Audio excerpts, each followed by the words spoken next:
You are listening to Zen and the Art of Triathlon.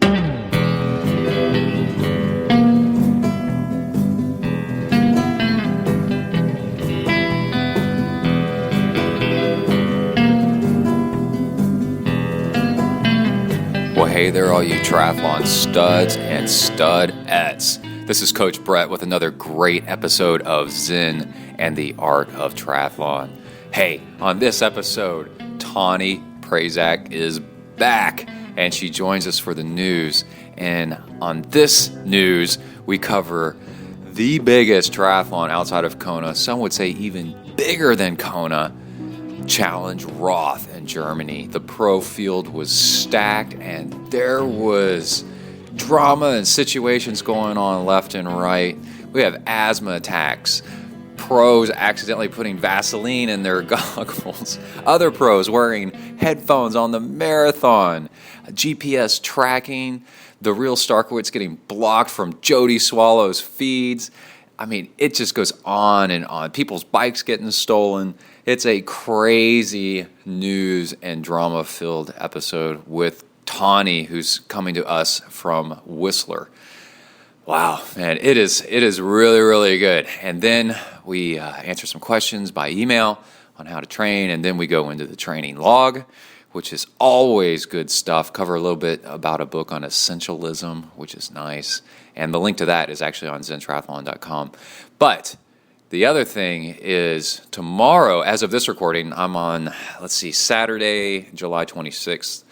Tomorrow is Ironman Lake Placid, and the payout as of today, the day before the race, the payout for 7th place, crowdfunded by your buddies here on Slow Twitch, Zen and the Art of Triathlon, and started by Dark Mark and the Real Starkey and Pay 10 Deep to try to pay pros more, is now at nearly $7,000 split between male and female. And for 7th place, Ironman Lake Placid, to prove a point that Ironman does not pay enough for their races and for their pros. And the craziest thing just happened yesterday. Word on the street broke that Lance Armstrong himself donated over $500 to get this fund to over $6,000, and so it hit $6,000 and it kept on going. So we're almost at $7,000, $6,890, and we're still a day before the race. So by the time you get this podcast, because it takes me a couple days to get it all together, you will know what happened to what went down. And on the next episode, we'll cover all the drama. This is really, really cool. Okay, let's go ahead and get started with the news all about Challenge Roth with Tawnee calling in via Skype from Ironman Whistler. Let's go. Pick it up. Pick it up. Pick it up.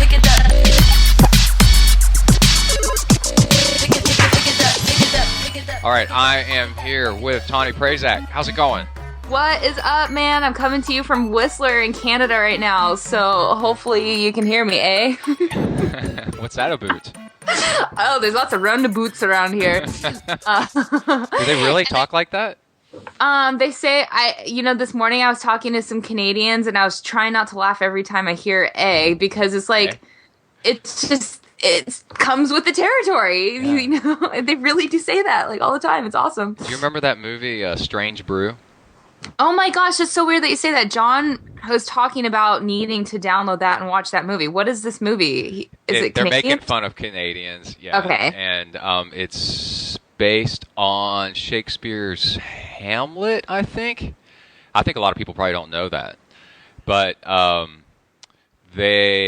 beer company is getting taken over by a evil parent or king or something like that, or an evil company, and so it's very loosely Hamlet. It's pretty cool, but it's got Rick Moranis and then I forgot the other guy, and they put on really strong Canadian accents. Isn't that the guy in Honey, I Shrunk the Kids? I think so, but they say it's Lord Helmet in Spaceballs, and so they say a boot, an A, and what's the other thing? Hoser. Oh yeah, that's Yeah. See, I need to like brush up on like my Canadian knowledge because I got some of it down, but the hoser was a new one to me. And there's there's lots of ice skating and stuff like that. It's really good. Yeah. So that's where you are, and I'm in Port Aransas, Texas, which is really close to Corpus Christi, which a lot of people have heard of, and we're here on vacation, and we just went paddle boarding, and nobody fell in, which is an accomplishment. And I went surfing this morning with Kai. Yay! And I got in about 45 minutes, and I tracked it on my Sunto. So as Are you wearing a heart rate monitor or just your GPS? Just the GPS, because it's not. It's like 2.5 foot right now, so it's nothing to really. Oh. It's nothing really to work out on. So, but it was still fun, you know. Anyway. Absolutely.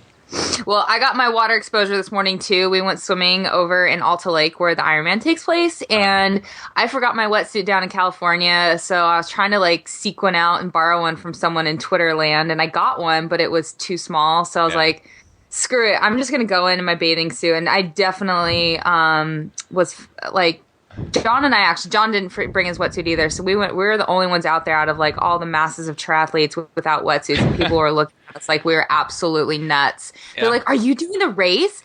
And I was like, no. You should say and yeah. then we ran.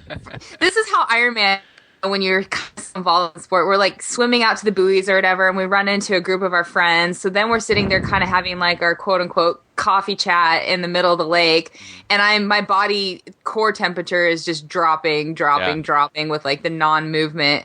So I came home, and because the water was like mid 60s, that's cool. and it was like it's like in the 50s outside right now too, so it's kind of cold. So I was pretty chilly, and that's why I'm in my jacket still, and like having a nice big hot cup of coffee right now. And here, I promise you, the water temperature is probably 82 degrees. Holy crap! I would have much preferred this morning. Yeah, it is. It's awesome. But then, you know, the air temperature starts climbing, and it's so humid and so hot after a while that you need to get off the beach by about 10 o'clock, or else you're going to cook. You know, it's just too much. That's crazy. So Kai and I got up and went surfing at, I think we were in the water by about 7:15, 7:30, and then by 9 something, it was getting too hot to be out there, and we wanted to come back in.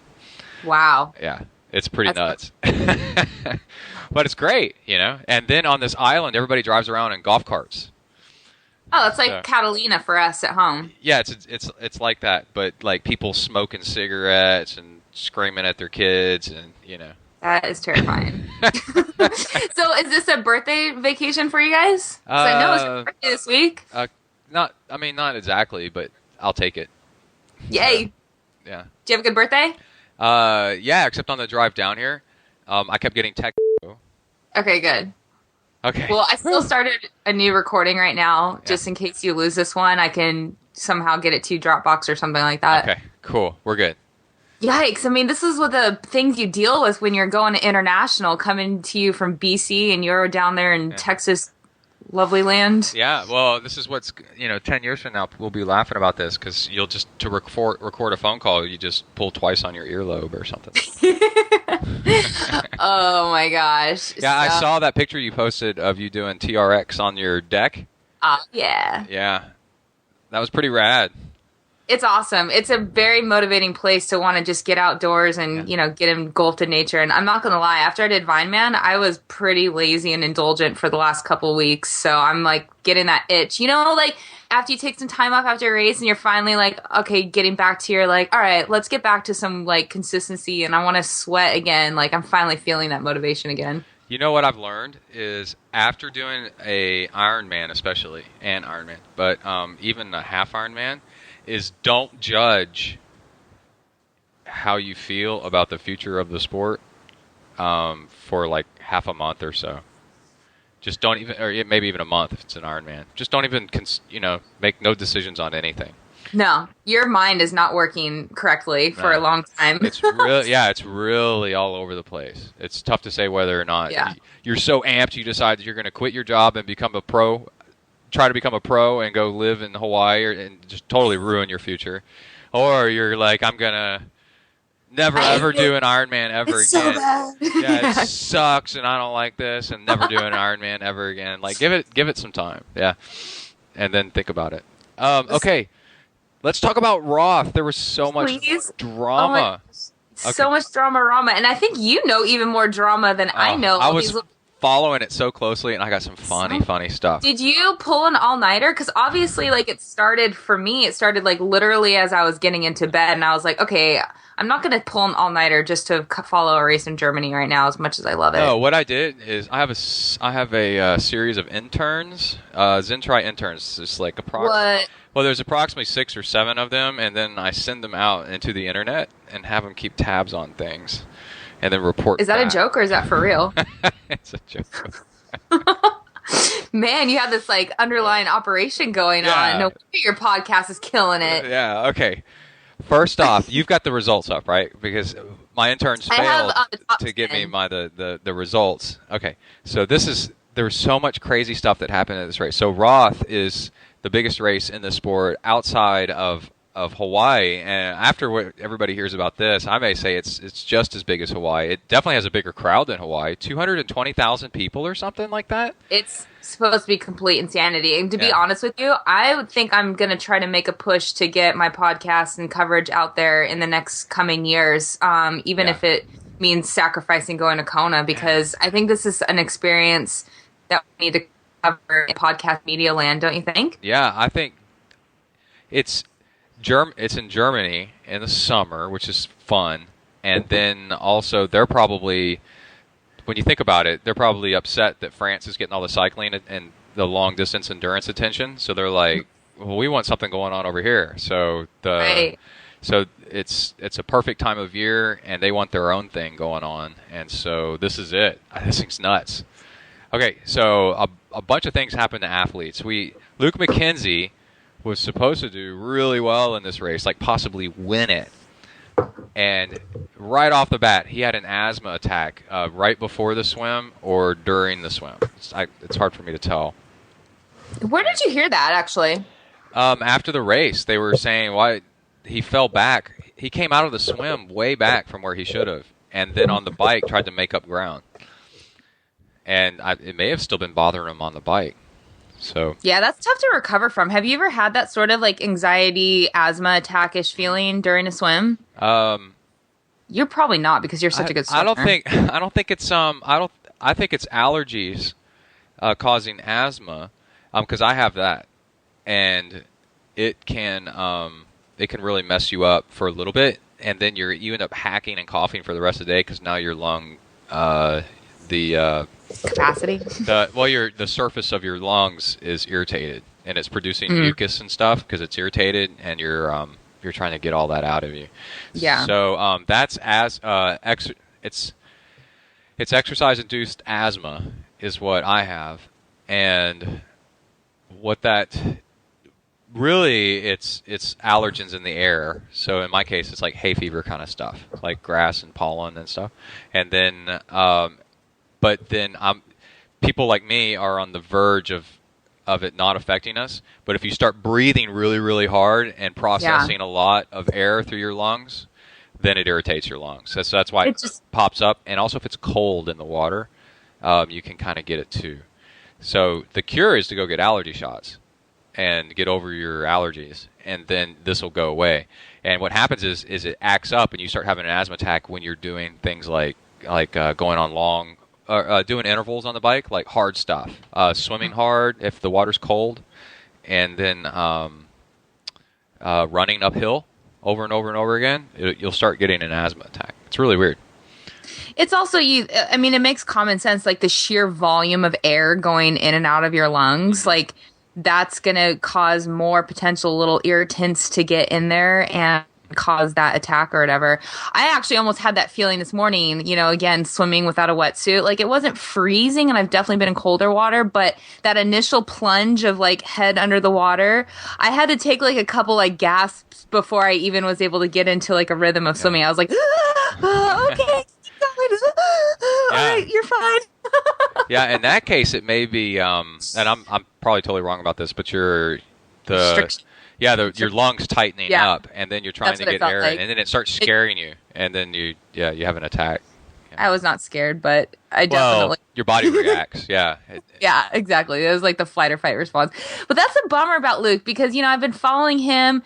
He's got some crazy stuff going on right now. Like they just had their baby and they're like kind of traveling around Europe and everything with his newborn child. And I definitely like see him as in any big Ironman, a podium contender. Obviously he was second in Kona last year. But you know what the good news is? Like, I look at races like this, and I had Thorsten Rod on my podcast recently, and like we're talking about like some of these mid-season Ironmans and everything, and it's like, well, sometimes when the top guys are killing them, they may not have the performance then in Kona because sometimes you only have one of these races in you per year. Yeah. So if this wasn't Luke's day in Roth, then maybe he'll have his day in Kona this year. He was second last year, so you never know, right? Yeah, and the other thing is when you travel around a lot, if it was an asthma attack from allergens, well, you get different allergens in different parts of the world. So you wouldn't know that you're going to have a problem in Germany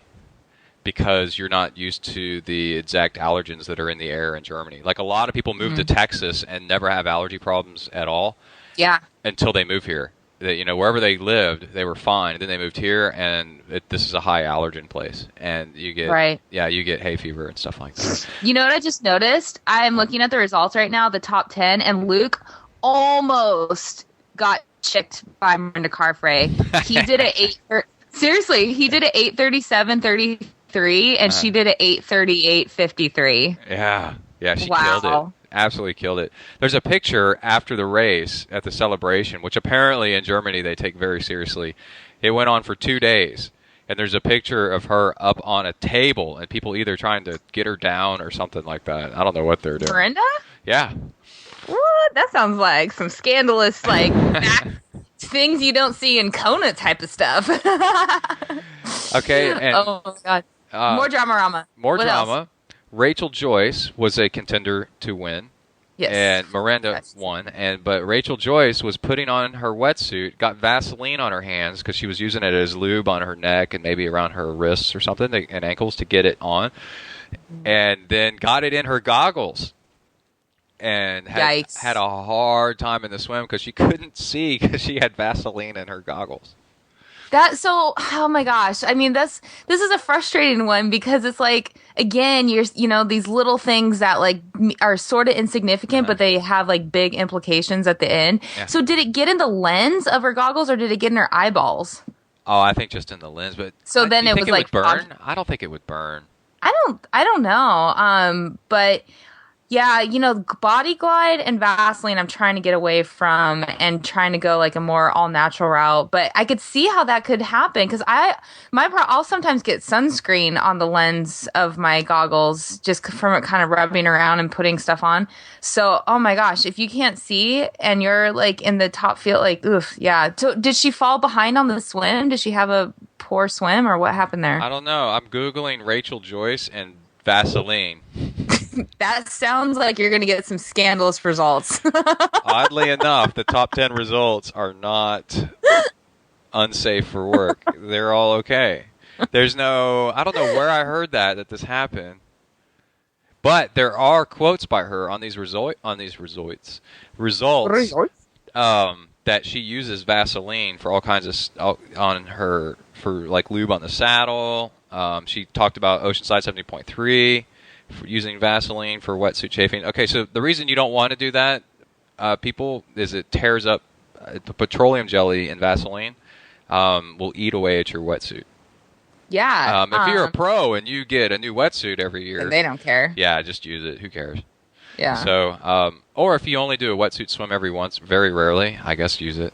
So, okay. Now, the thing that I like, because my birthday was just the other day, and I turned 41, right? Which is terribly, terribly old. I can barely operate this computer because you kind of look like you've aged since I last saw you. Yeah. Oh, man. It's like... What's going on, man? Hold on. Is there rails on this computer? We're going to put rails on this podcast so I can get through it. So yeah, we need you in a home. The guy... listen, if I go home, if you put me in a home, I want a rascal because those are apparently really big down here. Nothing should keep you from going to a buffet in Port Aransas, Texas, and especially the ability to get around on your Rascal is what I've noticed. What's a rascal? That's what a hover round. It's like one of those electronic wheelchairs that you can kind of get around. Oh, right. Because you've eaten too much. That's what That I reminds want. me of that Seinfeld episode of them all in their little old people car, whatever. Yeah, down in Florida. Yeah, exactly. Yeah. Okay. Okay, what is your old age? Me Roth? and the winner of Roth. Timo Brock have something in common in that we're only 2 years apart in age. He won at age 39 years old, which is really cool. I was wondering why you put in the email you sent me, you're like, Timo Brock is 39. I'm like, and the sky is blue. Yeah. I don't know what.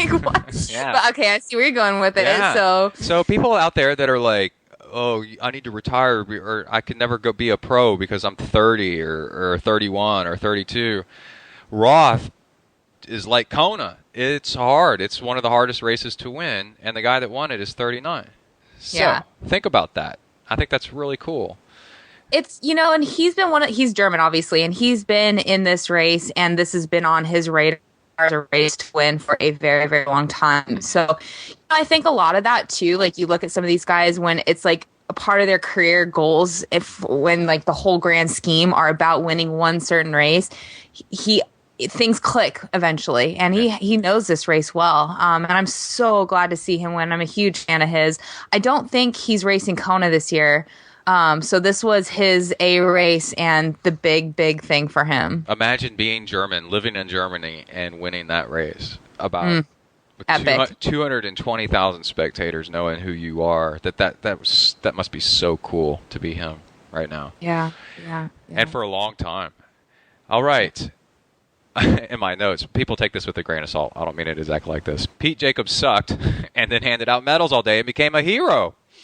I like this guy. I love Pete Jacobs. And yeah. He's a smart dude too, because I still see, even though he didn't have a good year in Kona last year, he could still have a good Kona in him this year. And why? This is where that whole debate comes with pro racing. It's why, waste all that energy if you know you're going to have a bad day. Pull out and make the most of that day, and then move on to the next one. So what he did, leading up to him winning Kona a couple years ago, he got seventh, and then he got third, and then he got second.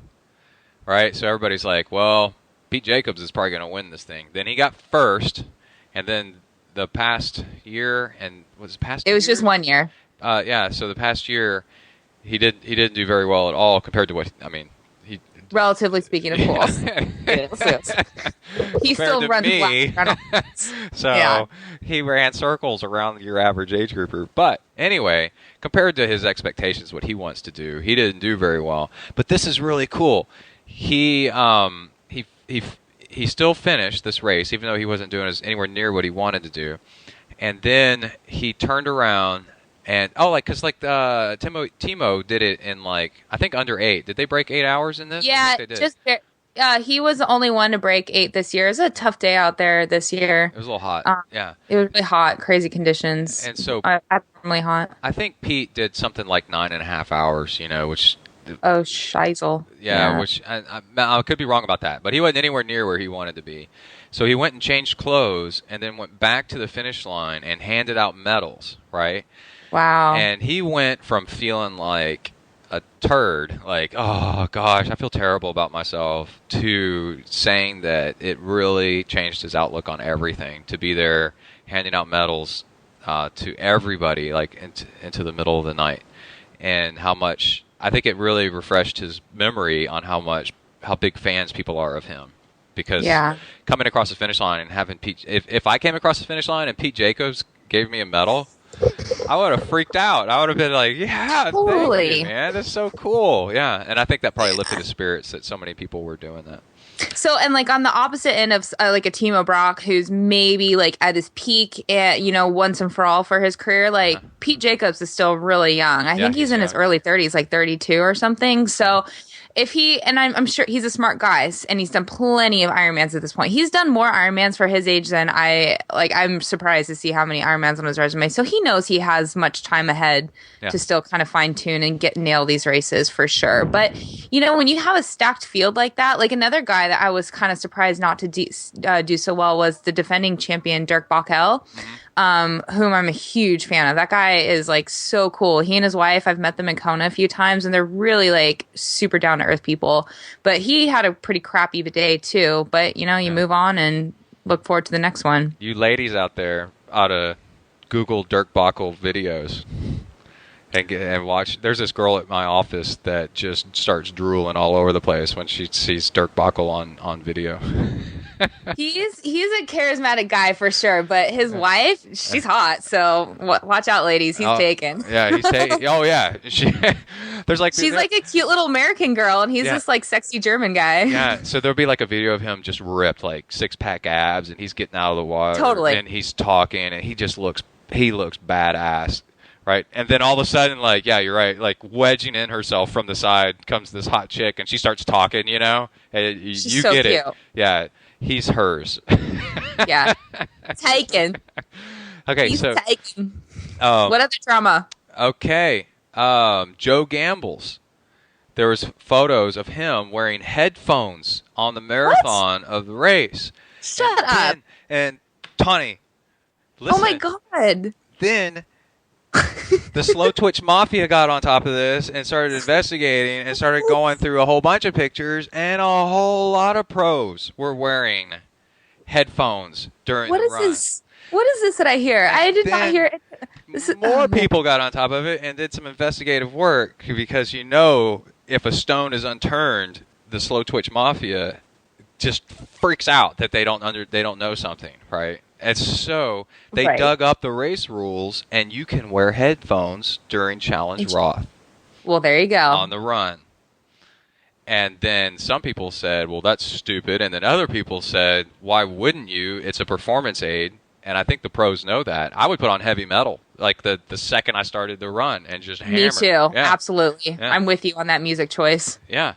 Isn't that crazy, though? So they apparently allow it. They say that the only rule is don't turn it up so loud you can't hear what's going on. So this goes back to the conversation we had a couple podcasts ago about all these rules and like how they're so different in various races. And wasn't it you and I that was talking about creating that website on like freaking having one database where you have all the clarification of rules so there's no question marks? Because holy crap, who would ever think that in a triathlon that it's legal to wear headphones? Like I would never even guess that would be the case. Yeah, that's crazy, isn't it? Wow. So was it music he was listening to? Do we know that for sure? Maybe he was listening to one of your podcasts. Oh, yeah. Well, it turns out he was listening to, first he was listening to Zen Yard Triathlon, but he would stop about every other mile and put it on Endurance Planet to get... Oh, yeah. We're talking. He was getting nutrition tips and also tips from... Joe? He was getting like pacing and coaching tips from Ask the Ultra Runner coach, right? And then your interview with God, I want to call him Thurston Howell. Oh, Torsten. And Thurston Howell. And then he wanted information on his competition, right? So he was going back and forth. Dude, we got to do a podcast. So now that we know that there's certain races where you can listen to headphones, like the podcast to listen to during the run portion, we'll like say sweet nothings triathlon wise. Okay. Well, let's try it right now. Okay. Tawnee, yeah. Tell him to hurry up. Listen, there's an aid station coming up. Run through it. Don't stop for anything. He's right behind you. Don't slow down. I always think of aid stations. I go back to what I heard Chris McCormick say one time when he was having the battle with Andreas Rayler. It was like 2010, and Macca was like, Andreas should have never stopped at that last station in Kona. No one ever stops there. I mean, that's showing the sign of weakness. And after that, they were running neck and neck, and that's where Andreas lost it. He just, he went for like the safe route of trying to get some nutrition, but never was able to recover. And you just suck it up, and you like at that level at least. All right, if you're listening to this and it's the very end of your race, Or it's the very end of your training run. Don't. Stop. Tawnee says it's a sign of weakness. But it's absolutely like You will get beat. Can I retract that statement on some like it depends sort of basis No. because It doesn't depend on anything. Macca says that you're weak. It's a newbie mistake. Don't stop for who coke. needs calories and hydration? If Screw you that. listen, it doesn't matter if you're on a training ride in the middle of Kansas. If you slow down at the last aid station, Macca will come out of the bushes and pass you. And it will be Macca who will do it. And We should totally get like one of his Under Armour kits and like do that at races and like jump out at people and be like, "What are you doing? Don't stop!" grab the cup and throw it on the ground. Macca's coming. See, this is why people should have us at their races because we would do genius, hilarious things. Yeah.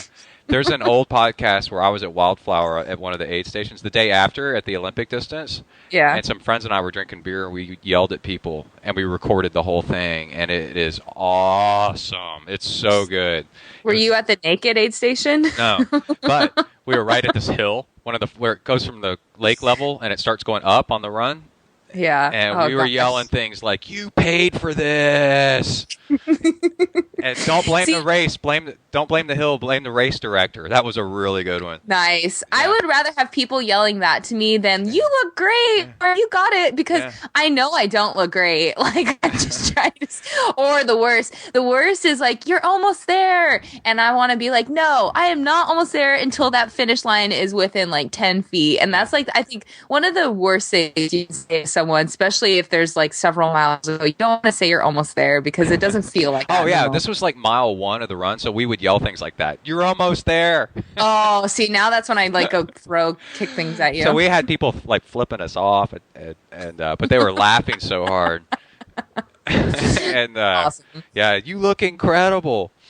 And then some people forget to take off their bike gloves, while they're on the run, and we're like, "Those bike gloves you're wearing make you look so fast." And then they look down at their hands, and we had a megaphone. We were yelling with a megaphone. Okay, so check this out. They had GPS tracking at Roth. Yeah, this is where we need to go with it because often these like these websites get overwhelmed with people trying to track, and obviously, as we know in Ironman events, like you just lose it, and we need to know where our people are. So how did it work? Did they have to wear like an extra like ankle brace or ankle little thingy or? Oh yeah, there's something. Get chips implanted into their skin. So it's like a little puck, it was like a couple inches long by an inch wide or something, and they this is really funny. They wore it, and then they could wear it on the run if they wanted to, but they definitely had it on the bike. They had to work with T-Mobile to make sure that apparently one of the difficulties of getting this done is the load on the cell network for live tracking can be a lot. Right. Okay, but this is what I thought was really funny. If people remember, I did an interview with the guys that are trying to get 7th place Lake Placid paid more and the thing that Pay 10 Deep talked about on the last podcast was that the pros are important. We know the pros are important. So you should pay the pros. And he was listing off proof that the pros were important. Mm-hmm. Because some people will say, "Oh, the pros aren't that important." He's like, "No, they are," and he had a nice list of reasons of why.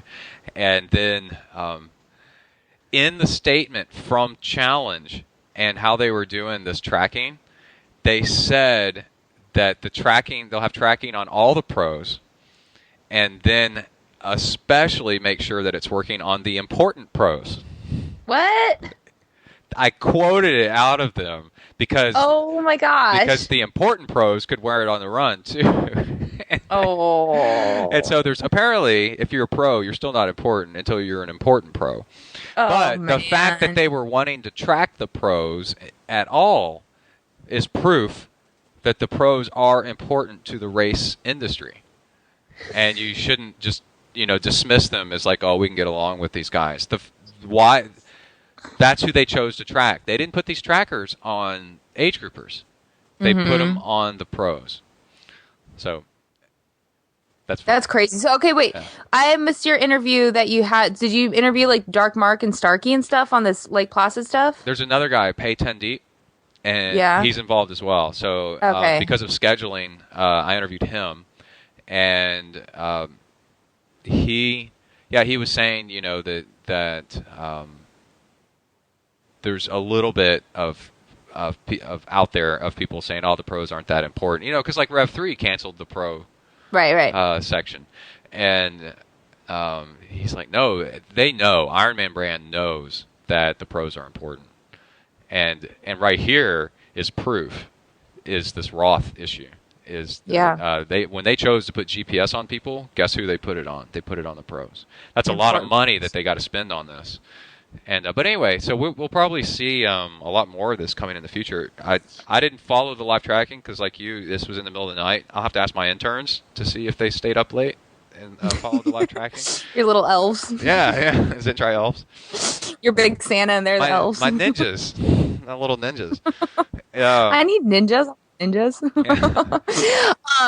So they have companies now, like where and I forget what it's called, and we were trying to look into it for Whistler for my mom, but I think it's too late. But you can independently get this GPS device to put on your athlete and then track them, but it's not incorporated within any of these brands at like a regular, like complete, like, included sort of offer. Yeah, it seems like... Have you heard of that? It's My Athlete Tracker, something? I work with Morgan, and I have done lots of tracking on athletes. And we did live tracking of my swim across Lake Tahoe, for example. Okay. And using a spot tracker. And then Morgan can build websites that do this. It's really, really cool. Okay. And the problem is once you get into a large scale, you start dragging down the whole cell phone network, then it stops working, and then people want their money back. Right, okay. Yeah. And so that's why I was saying that they had to team up with T-Mobile, especially with 220,000 spectators at the same time. Yeah, everybody's trying to track all this stuff and see where people are. They were really worried about it. So this was a test run, and that's why they said only on the important pros. That is crazy. So my favorite images from Roth, or like a lot of these European races, are like the very finish when the pros are pouring that huge giant goblet, glass, whatever you want to call it, of beer down their face. They're just like, I won. And I'm like, oh man, that has to be like the ultimate feeling in sport when you win an event like that in front of so many people and you just are pouring beer all over yourself. That's, you know what? I think I want to win a race like that. I don't care if it's like an Xterra at my local lake, but if they have a pitcher of beer where you pour it over your head because it's so rad and it's such a cool event. Epic. Yeah, I think I want to be in on that. Me too. That's pretty cool. Well, maybe for Iron Baby, we'll just pour a beer over somebody's head whether they want it or not.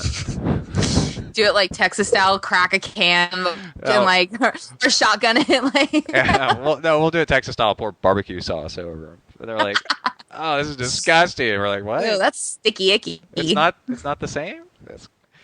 Okay, so this is really funny. Speaking of Starkey and Dark Mark and Pay 10 Deep, the real Starkey Twitter account started this is all, we're still on Roth. This is still going on. Starkey started mocking Jody Swallow's tweeting of her boyfriend James Kunama.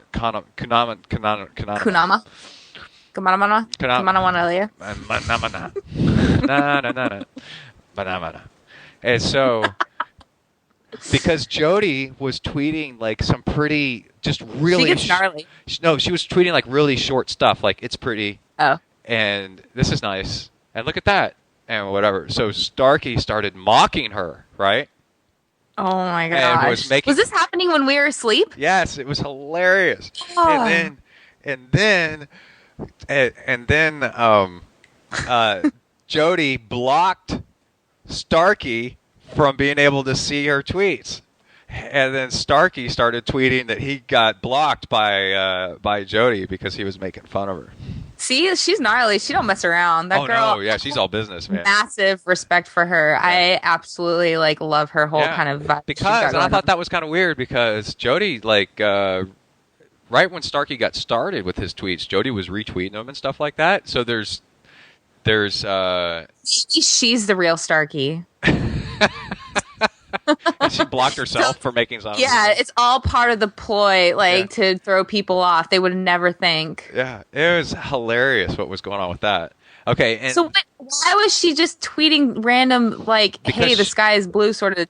Because she was trying to tweet. She was tweeting stuff about the race because James was in it and she was a spectator. Yeah. And so she was just trying to let the world know kind of like every detail about the race. And my understanding is that some of the stuff, was so out there. Not out there, just so boring, just little stuff that you wouldn't care about. Right. But if you're a fan of Jody and of James, well, I read it. I'm like, cool. And I know. I'm tempted to go back and look up those tweets. Yeah, in fact, I think we should. While I'm talking about the next story, because the next story more Roth drama. More Roth drama. Chrissy Wellington. I'll tell you, my ninjas. Oh yeah, this is a good one. Chrissy Wellington tweeted, Bam. Roth is like the best race ever, right? And Chrissy is like Iron Man's little darling. And Iron Man's a big competitor to Roth, challenge company. And when I read that, because she said something like, I don't care what anybody says, Roth is like the most badass race ever.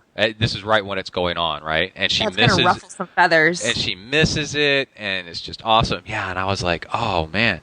So then my ninjas tell me that Iron Man got together and stole Chrissy's bike to punish her. For what she said. Iron Man are the people who stole Chrissy Wellington's 2011 winning bike out of a building and rode off on it.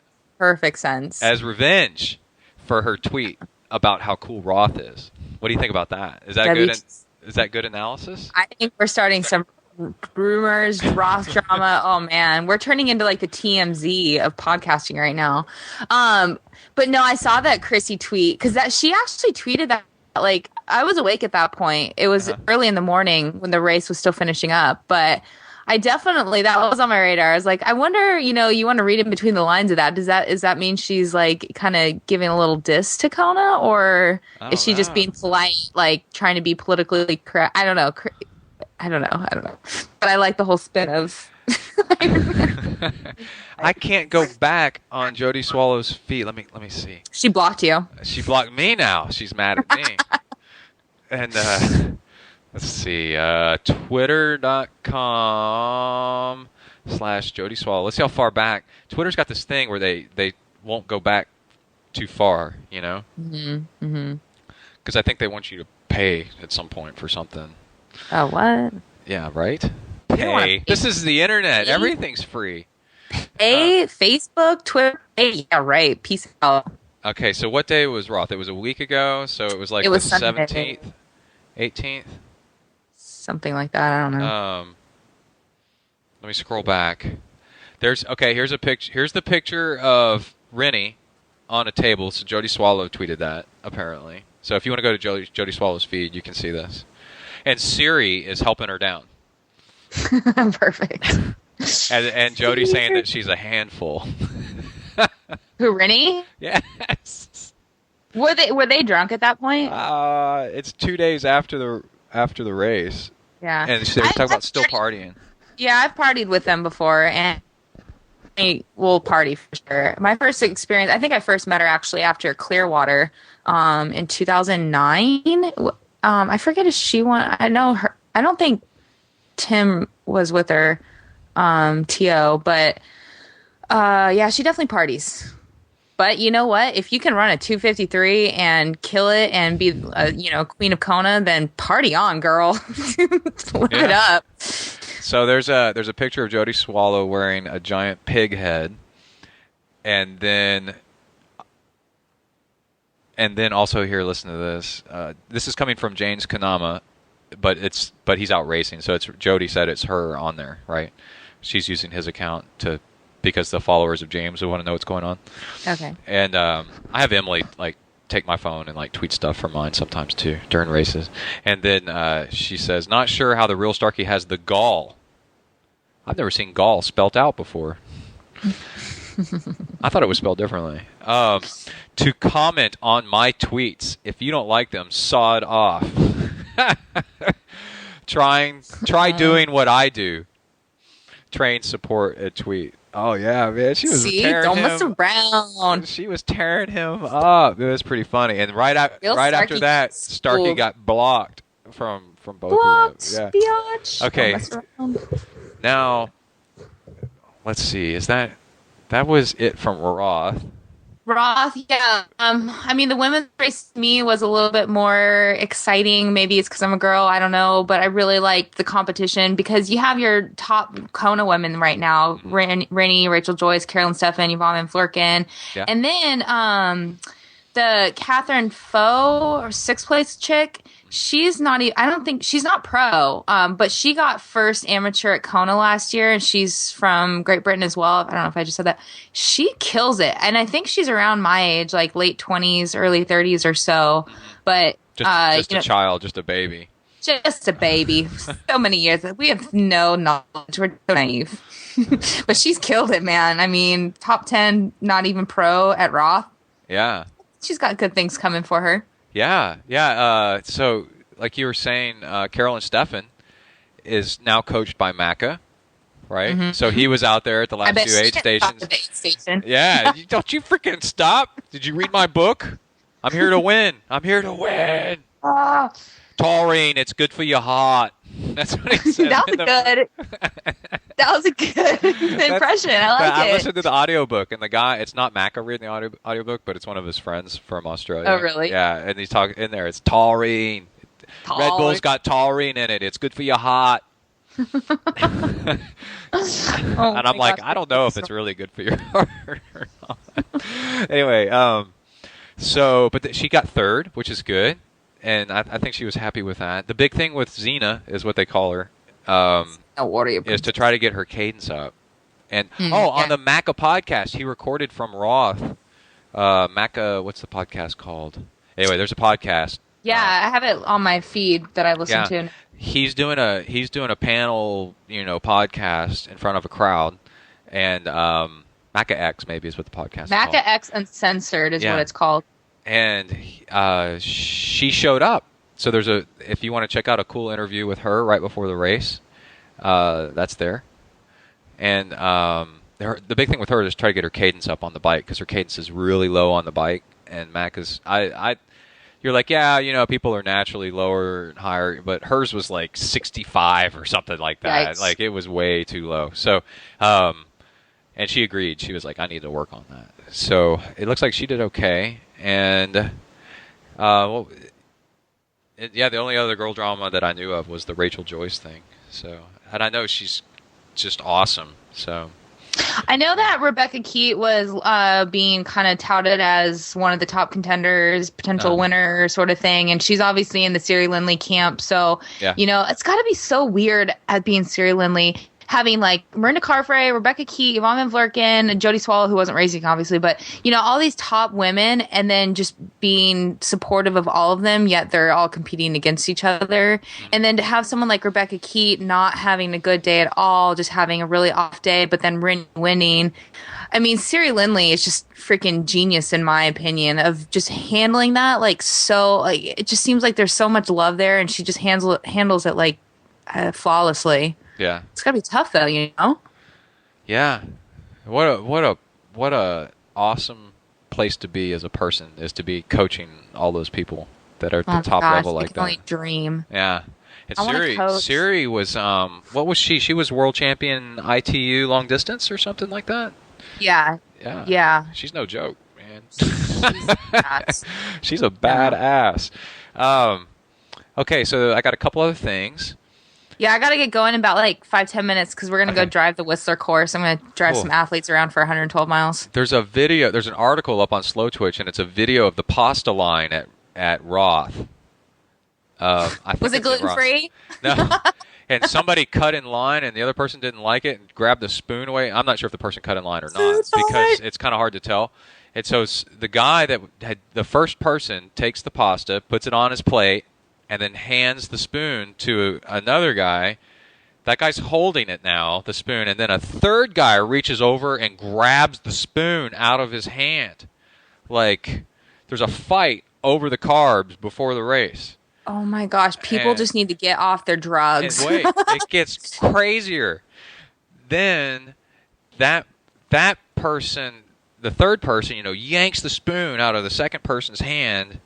The first person walks away like, I'm not getting in this.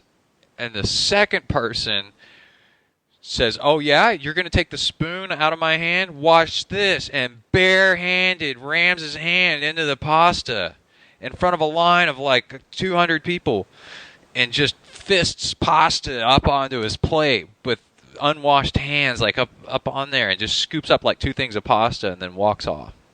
Jeez. Yeah, I actually just found the article, and it's titled "Impatience is Certainly Not Cool" on slowtwitch.com. Oh my God. Noodle party faux pas. Then the Slow Twitch Mafia got on this and investigated every detail, because they have to, They can't leave any stone unturned. And somewhere during the video, and after I heard this, I went and looked, and they're right. If you freeze frame, I don't even think you need to freeze frame. On the banner in the background, this is how neurotic the Slow Twitch Mafia is. On the banner in the background, you look, it says 2013. This was from last year. Oh, what? Yeah. So it must have been a light day of news, and they're looking for, oh my gosh, that is so whoever posted it thought it was from 2014 that works at Slow Twitch. Ooh, that sounds like some journalism faux pas to me then. And then the forum got on top of it, and they're busy. They're not busy at the moment overanalyzing the aerodynamics on dental floss or whatever. And they attacked this video and found out it was from 2013. But it's still a really funny video. So there's that. Gosh. And then, that's on slowtwitch.com. Then journalism. Oh, man. Oh, but then immediately they called for a witch hunt to figure out who these guys are so that they could bust them. I do see, of course, Real Starkey in on that, like saying he'll give a free visor. Yeah. Oh, okay, and then the last piece of news is ITU is talking about that they have authorized draft legal age group racing at Sprint Worlds in 2016, I think. Mm-hmm. And I can pitch one to that. And I don't like it, because that means I'm going to have 2 race bikes. Right? I'm already like, I have so many bikes that I want and need right now. I can't handle it. I can't handle another kind of bike. I just want one. I like the triathlon bike, and I think people love their tri bikes because they're so cool looking. Mm-hmm. And to not need a tri bike because you do draft legal, I think, and you can't ride a tri bike in draft legal. They're illegal in draft legal. And I think people are like, you'll pull my tri bike out of my cold dead hands, Yeah. So that just reminded me. They announced too that for 70.3 World Championships in 2016. Did you hear where they're going to be? Oh, Australia. Yeah. Let's qualify. I know. That sounds like fun. Tawny, you got to qualify, and I'll qualify. No pressure. Like it's no problem. And then we'll get somebody to put us up down there. Yeah, let's do it. And then you can your boyfriend can race some kind of car down there, and Emily can, I don't know what the hell she'll do down there. She'll go pet the kangaroos and try to give koalas hugs because they're so cute. Speaking of car racing, that's another reason why we want to go to Roth, because the same weekend as Challenge Roth, there's a big Formula One race in Germany as well. So John and I, it's so funny, all these sports that we stream every weekend this time of year. It's like me watching triathlon, him watching race car driving. It's like, well, dude, we need to go to these freaking races. The Tour de France right over, hop, to jump away. Tawny, what the hell are you talking into? What is that? Is that a hairdryer? Oh, my microphone? You've never seen my microphone? What the hell? It's the blue. Looks like snowball. a volleyball. Well, I am a former volleyball player, so maybe there was some sort of like love for this one. Yeah. No, actually, this is the microphone I've been using the entire time I've been podcasting, outside of like when I travel and use a little handheld thing. It looks like it was invented by United Airlines or something. Is there a red dot? It's awesome, man. The thing's held up pretty well. Yeah. So Okay. far. Cool. I was wondering what the heck that was. Yeah. No, it's just me like a little orbiting. Anyways. All right, man. I got to take off. I got to go drive 112 miles and check out do some course Recon. checking out. Yeah. Yeah. All these right. people that need me. Cool. Let me make my sure I services. hit stop on this correctly so we don't lose it. And Yeah, I have it too, just in case. you have it saved. And hold on. I've minimized the hell out of everything, apparently, so now I have no idea where anything is. And yeah, there it is. Okay, cool. Have fun. All right, that was awesome. Fun. All right, bye. Bye. See you later.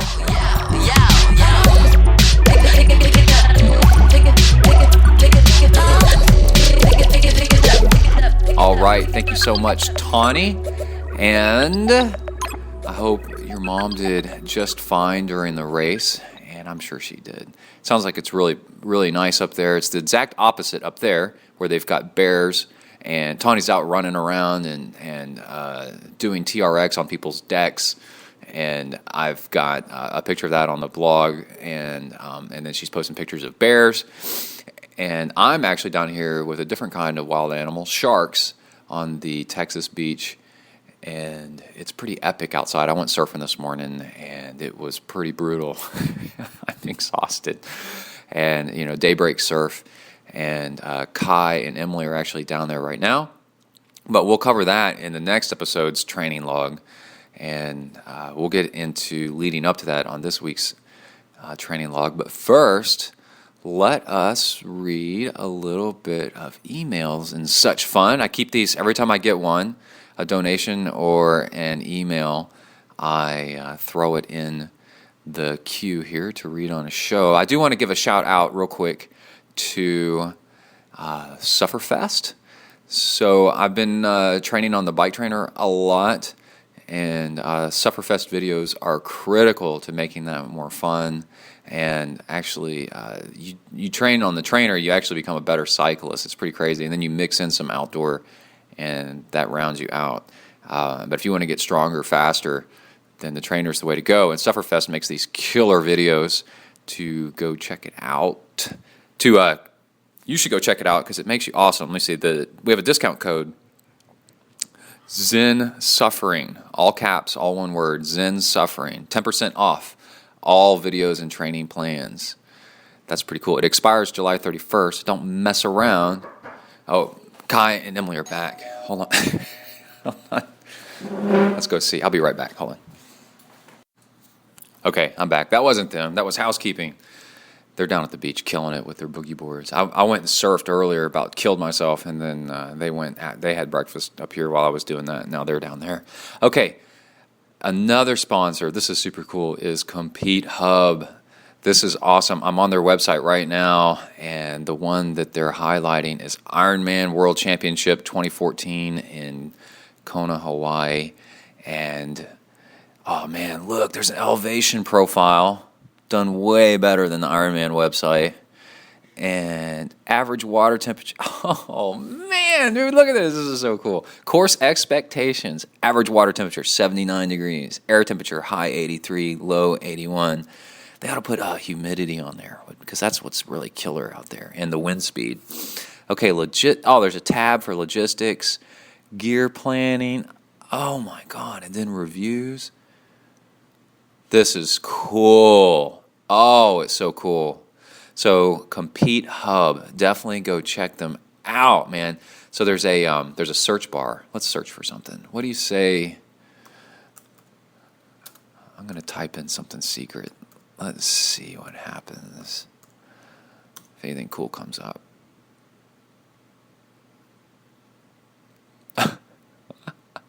No way. I typed in New Zealand. And how many? 72 results. Challenge Wanaka. Wanaka, New Zealand. Let's click on that, see where it takes us. Oh, wow. Okay, this one doesn't have a course map on it yet, but it's got the distances. You can click that you're participating. Let me do Austin, because I'm really thinking about doing Austin. Let's see. Austin. Let me type in Austin 70.3. And let's see what happens here. Fast results. Ironman 70.3, Austin, 13 weeks away. See, it tells you, oh my God, that's it? Oh, shit. I better get on it. Okay.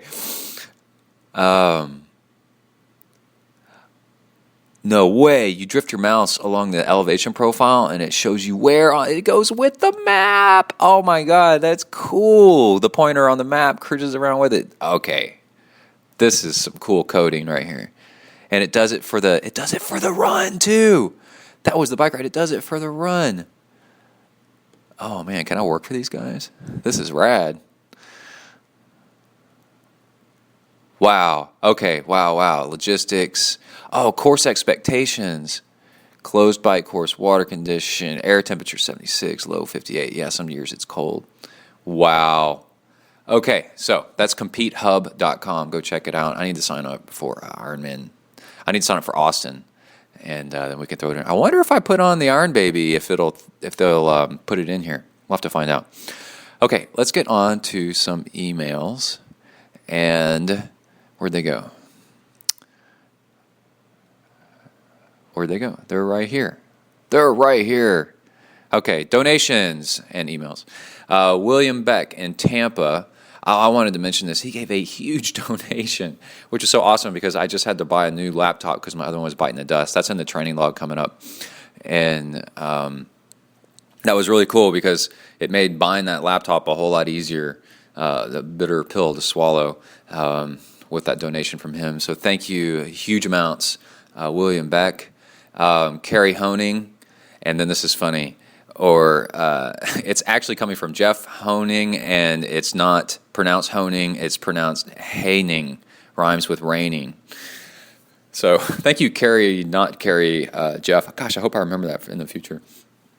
That's a hard one to remember every time. Todd Nelson, thanks Todd, Todd's super cool. Matthew Heintz, longtime donor. Jason Drury, Brian Kemper, William Beck, Weston Tanner, and Jamie Gurtov. I'm going to try to get that right.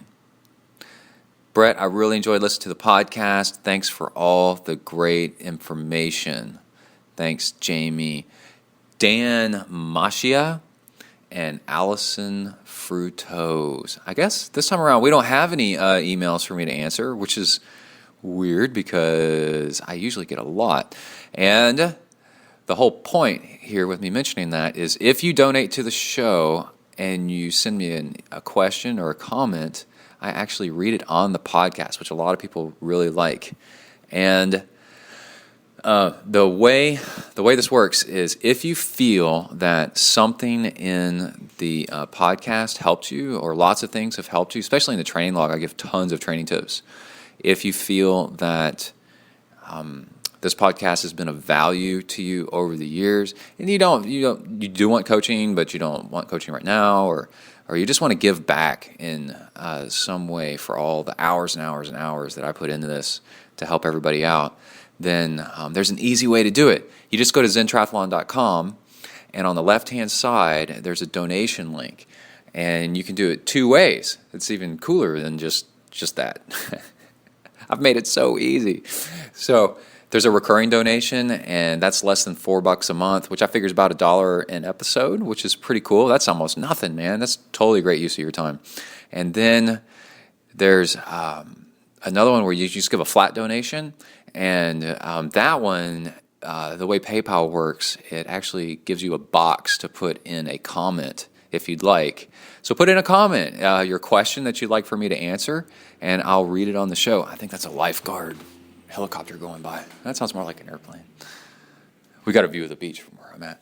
And then, but either way, you can send me an email with your question or comment to texafornia@gmail.com. But if it comes with a donation, I'll actually read it on the show. So that's a really great way to support the show. And let's see. That's really meaningful. It really helps. It helps Emily let me do the show. Because I remember a few years ago, I was kind of was kind of down in the dumps over something. I was like, man, maybe I should quit doing this podcast. And she's like, no, you're not. People are donating you for what you're doing, and it helps pay the bills. Keep doing it. Keep doing it. I was like, wow, Emily wants me to keep doing this show, which is pretty cool.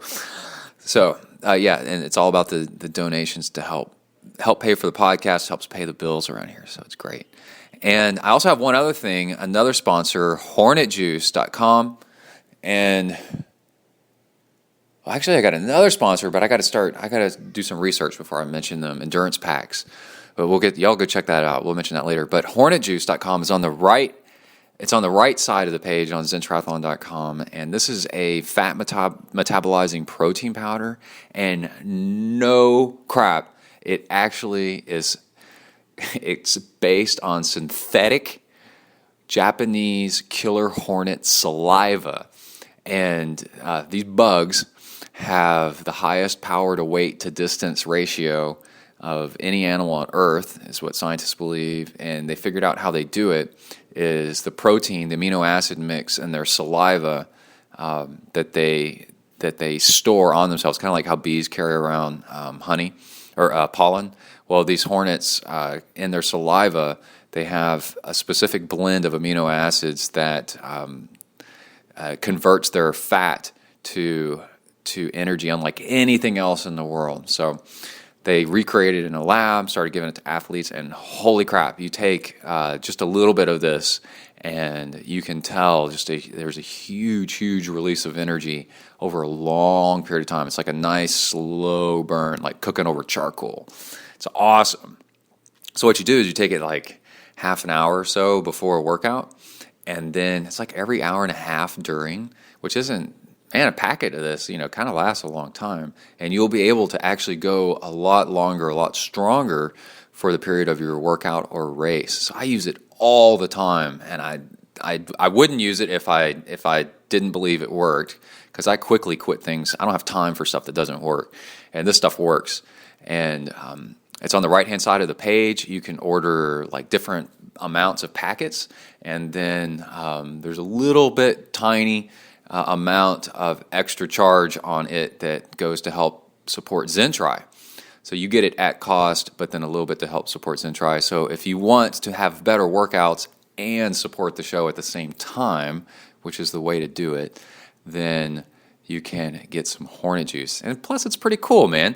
Gets this crazy packets in the mail. It's Hornet Juice. Stuff really works, and the stamps come from New Zealand, which I'm a big fan of that. That's pretty neat. You can show your family, like, look at these crazy stamps, and then look at the synthetic Hornet Juice saliva that's inside of these packets. And yeah, that's how it works, man. Okay, so let's go ahead and get started with the training log, and after that, please keep in mind, next episode will be the Ironman Lake Placid review, which will be crazy, and also lots of surfing and fun in the sun here in Port Aransas, Texas, which is also very, very cool as well. Lots of talking about surfing and pacing yourself out and intervals and endurance. All right, so let's go ahead and get started with the training log. Here we go. You are entering the ZenTri training log zone. Huneli.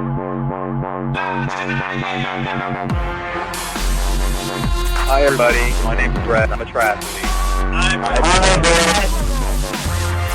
I decided it's time I got some friends more suited to my status. But Joe, we've been friends for years. Hey, we all make mistakes. Come on, dudes, let's go exercise! Exercise! Yeah! I'm gonna do sit-ups till I poop myself! All right, welcome to a new training log. I'm out on a bike ride, an easy bike ride. I got Kai with me somewhere behind me. What's up, dude? So, Kai's a little grumpy, so I gave him part of an Amrito bar. He's like Godzilla in the commercial where he needed some carbs. And now he's on purpose riding on the wrong side of the road to make Daddy mad. Oh, now he's smiling. Amrito bar's working. Don't say it, though. Kai, when I was in college, me and my friends almost rented that house way back there in the trees. That was a dumb idea. That's why I didn't go in on it. All we would have done is just drank beer. Okay, then, let's see, last night got back on my flight, and my flight was actually on time, and they didn't lose my luggage for the first time in 4 flights. And went for a jog with Kai. He rode his Specialized mountain bike that... Hey, there's a deer. Kai, look, a baby deer. Oh, there's a mama deer. Look at the deer. We're riding around the countryside. But the Texas World Speedway is right around the corner, and a Maserati Sport Coupe went by earlier. That was pretty cool. Car back. See, Kai said car back. Isn't that great? He's all trained up. Anyway, so Kai's got this Specialized mountain bike that everybody pitched in on the show to donate for his coaching tips that he gave over like 3 or 4 shows. And check this out. Cyclocross is coming to College Station. Oh, we got a dog. Let me put the mic away so that in case I need to stop a dog from trying to bite Kai or something. Hold on. Okay, I'm back. Dog ended up being cool. Only thing I worry about on these rides out in the countryside with Kai is because traffic is great, like no problem. Really safe roads. But we do get wild dogs, and not even wild dogs, just dogs. They'll chase you and try to bite you. So with a little kid, you got to kind of watch out for that. Anyway, all this rattling is the torpedo on my bike. Aero drink system on the front. I got to figure that out. That sucks. So Kai's on this long ride with me this morning. I don't think he ate enough breakfast. Hold on, we're getting wind noise. Woo!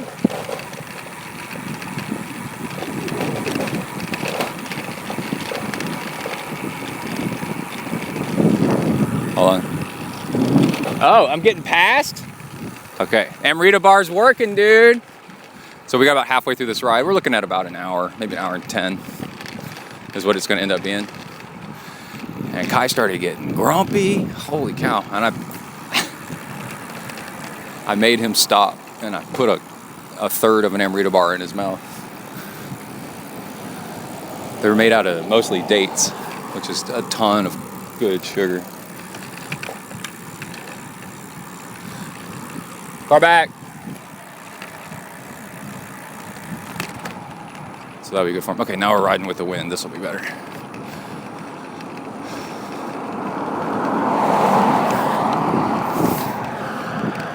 You doing all right? Yeah. But man, Kai is mad because his bike doesn't fit anymore, and his legs keep banging into the handlebars. In fact, he's got a grumpy face on right now. You look like Grumpy Cat. Oh, whoa, whoa, whoa, he's standing and climbing. Don't wear yourself out, there's some hills left. There, we got my blinky light on his back. So he just did a triathlon yesterday, but they finish in 20 minutes, 22 minutes. And that was in Austin, and he got 7th in his age group, but like 200 kids or something like that. So, car back. Anyway, it's great to be back in Texas. We're having a little bit of cool spell. So like lows in the low 70s. Still humid, but not as bad as usual.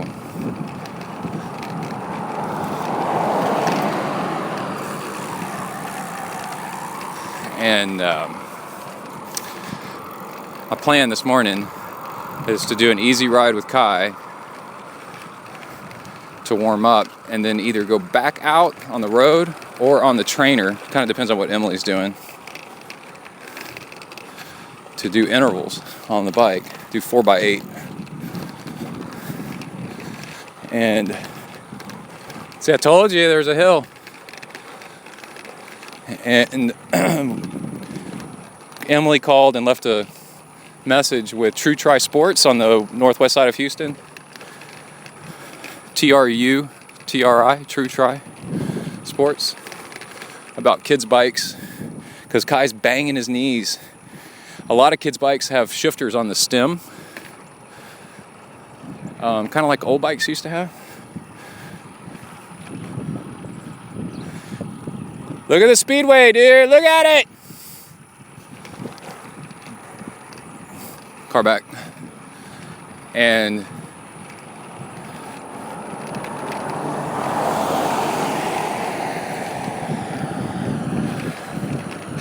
try to find him a bit bigger of a bike. He's on a 24-inch. And so we're going to move up to a 650 centimeter. 650. 650. Or a women's bike. Really, I'd like to get him a used bike. So if anybody has one out there for cheap, a good one, with the shifters on the brake levers instead, he wants that. Let me know. A 650 that's small, really small. Kai's about 56 inches tall. So,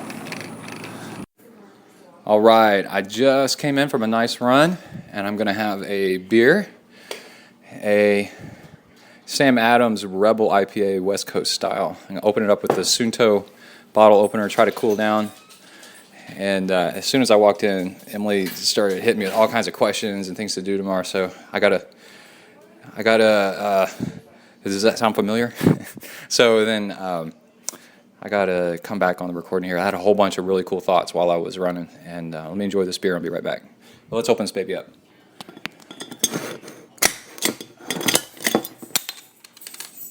Oh yeah. Okay. Be right back. All right, at the pool. Oh my God. So last night I finished that run. I'm dying. I'm sweating to death. Holy crap, it's so hot. I finished that run last night. I'm having like a wonderful run. I'm listening to a book on essentialism, which is really good. It's on Audible. I'll tell you about that in a second. And then even halfway through the run, I'm like, man, I got to think about things, you know? So I turn off everything because I listen to music on Jaybird Bluetooth headphones with my phone in a little mini Ziploc bag. Oh, I got to eat something. I'm a mess. Hold on. I'm dying. I'm sweating to death in the car. The pool is so hot. The pool's not that bad. It's the freaking locker room is unair conditioned, and even though they got fans blowing, it's like a swamp in there. Okay, here's an Amrito. I left over about a third of an Amrito bar from last night.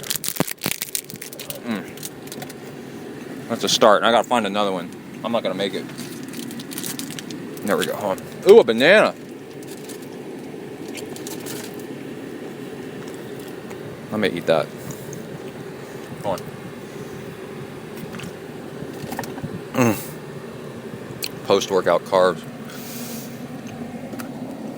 So I pull up to the house, walk in, and I'm like, oh, I'm gonna record me opening that beer.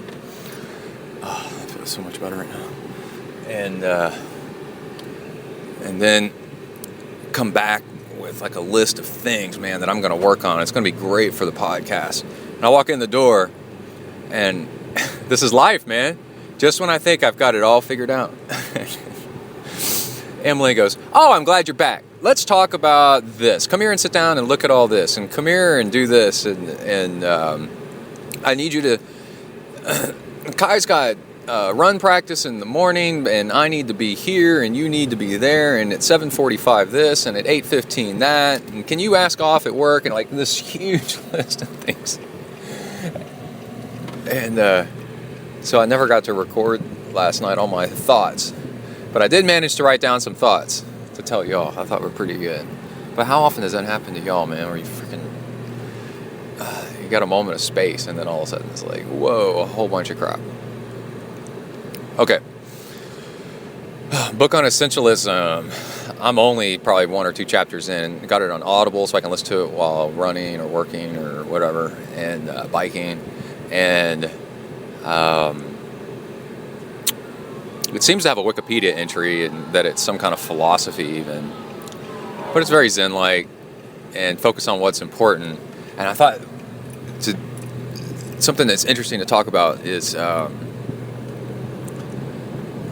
humans just always had to just do what it took to survive, and only recently in our history have we had enough free time, besides fighting off saber-toothed tigers and trying to find a berry to eat, where we can actually sort things. We have enough things where we've got a whole bunch of things and we need to figure out which one's the most important. So apparently the word priority didn't even exist until the 1400s, I think, and then it was only singular, priority, kind of like what's your mission statement, one thing. And then around the turn of the century, 1900s or so, I'd have to re-listen to the book. Now it got shifted into, priorities, and they said, the author said, and I've heard this from Merlin Mann too, who's pretty famous about organizational and focus kind of stuff, said, when you have a list of 10 priorities, then you're an idiot. You can only have one at a time, and maybe 3 total, So anyway, it's a really good book, and I'm just getting started with it. And then, let's see, intervals on the bike yesterday morning. I took Kai y'all heard that, for a long bike ride. Ended up doing 15.7 miles, Kai did. And then, just nice and easy. I think we probably averaged 14, 13 miles per hour or something like that. But it was fun, and I used that as a warm-up. And then I threw the bike on the trainer and did my 4 by 8 minutes long intervals on the trainer. And holy crap, that I can tell today, because that was yesterday, I can tell that freaking cooked my legs. I could tell on the run last night. That was a whole nother thing. When you do it out on the open road, there's a little bit of downhill and stuff like that mixed in. And I have a pretty much a straight shot where I can do these intervals without stopping, but still it's a little up and down. And boy, on a trainer, holy crap, it milks your legs for all that they're worth. It's pretty brutal. And also, a guy I coach, John Newman, has gotten the Wahoo Kicker, and it's a trainer where you tell it how much resistance you want, exactly down to the watt. And my graphs look good, right? They look really good for, slowly increasing out power and increasing heart rate and just doing it methodically, just smooth. His are, it looks like it's broken. It's so awesome. Like something's, like he didn't do it, but a robot did his workout, like perfectly dialed in graphs of resistance and such. It's pretty neat. Man. Okay, now hold on. I'm gonna go dig up my rest of my notes. I had some good stuff. Hold on. All right, I'm back. Yesterday, I finally, maybe a week or so ago, I finally caved in and decided I'd get on the Instagram bandwagon. I just hate having like all these different social media things to try to keep up with. It's a lot of stuff, man, that I'm not that interested in. If you're old enough, you've seen MySpace come and go. It's kind of like, don't get too into stuff because it could disappear. I guess if you're bitten, I wasn't on MySpace, but I've gotten into stuff and then it died, and you got to move everything from one thing to the other. But also at the same time, life's short, so just go ahead and do it in the end. And now I'm getting cold. Let's turn this down. Okay. And I take tons and tons of pictures of stuff that I do, and I post them to Twitter. And then what I've noticed, and then what I tweet, I've set up so it automatically retweets to Facebook. And I am not into Facebook, and I'm just not into it. As much as I do a podcast and I'm talking to people all the time, I'm just not social. I'm more of an introvert. I need an introvert. One of the definitions is somebody that needs to get away from people. You notice I record this while I'm by myself a lot. And get away from people to relax and recharge.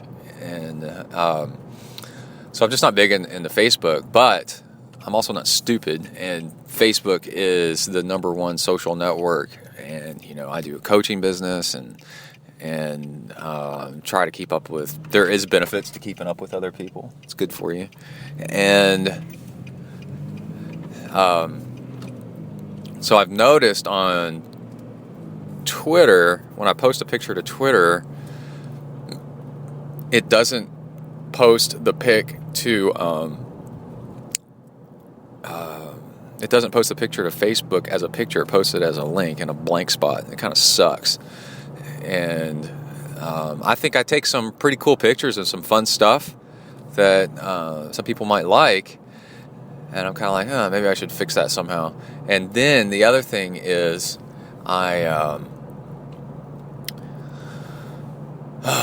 listening to other people's podcasts and doing other stuff, is I keep hearing that people are, follow me on Instagram. And I'm like, man, I guess Instagram's a thing. So I guess I'll have to do that. And it's just too many things, man. And then, so you gotta pick what you get into. And speed limit's 40. I'm doing good. Okay. And then there's a cop. The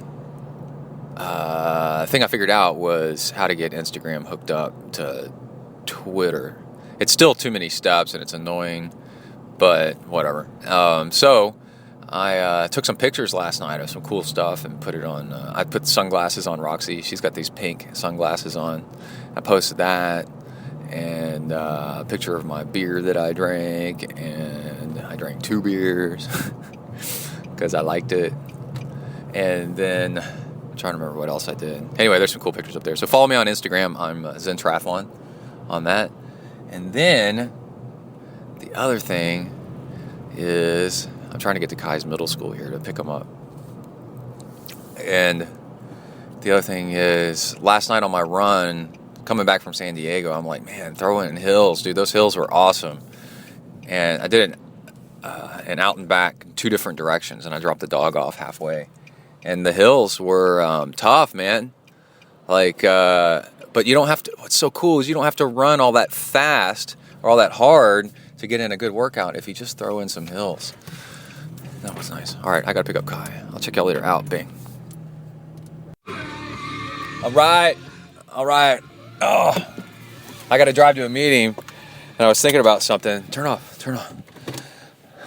And something cool. My MacBook Pro that I've been recording shows on for about 3 years now is showing signs of dying. I used to work on computer hardware some, and also set up a few networks, like for apartment complexes and like computer labs, and nothing major, but just some. And used to design web pages and stuff like that. So, and used to admin a Windows NT network back in the day, and so I know computers pretty well. And the MacBook Pro was starting to make me nervous, hardware-wise, and screen starting to flicker, kind of weird. Things not working exactly right. It was getting sluggish, but there's fixes for that. Battery getting really, really, really weak, and a port that was dead. And I was like, for the past 6 months, I've been eyeballing getting a new computer. And I kind of wanted to do a Windows tablet, like a Surface Pro, which is full-blown Windows, but on a tablet. But it was too expensive for what you get. And I did want a touchscreen pretty bad, but for about 6 months I've been going, you need to get a new machine, so when the hard drive on this thing fails or something like that, then you've got something to take its place already rolling. And in fact, phase in the new one while you phase out the old one, and use the old one as a computer at the house, right? So I was at Morgan's house, and he had a 13-inch MacBook Air, and I'd never really held one before, used one, and I picked it up and I was like, holy crap, that is one hell of a freaking computer, man. I was just blown away.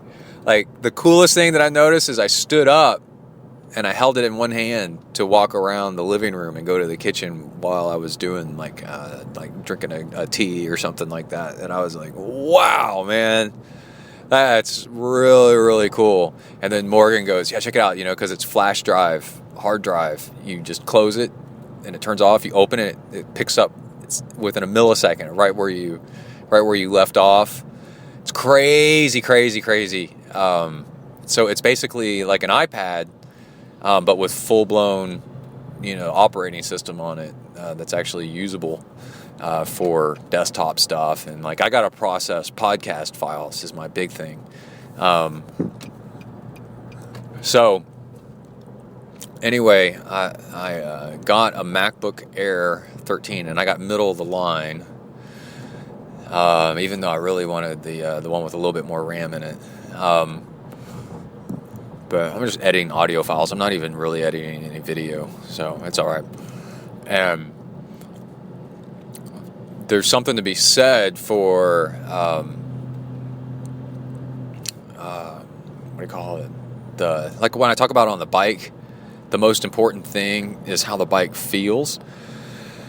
The armrest pads and the saddle and your shoes, your cleats and your biking shoe setup and your shifters and your bike position, all about the feel and the tangibility about how it feels is so important. And I'm a Microsoft guy growing up, a Windows guy growing up, and decided to try Apple stuff just because life's short. So try it out, see what it's like. Everybody's talking about, because the iPhone was built so well. And there is really something to how Macs are so well made that you feel different while using one. The keyboard, like the responsiveness of the keyboard, and the fact that the keyboard's backlit, and the aluminum chassis, and that it just feels clean and tight and solid, man, solid, instead of flimsy and things kind of being weak and falling apart. So anyway, that's the big news, MacBook Air, because once I picked one up, I was like, oh, this is the replacement for the MacBook Pro.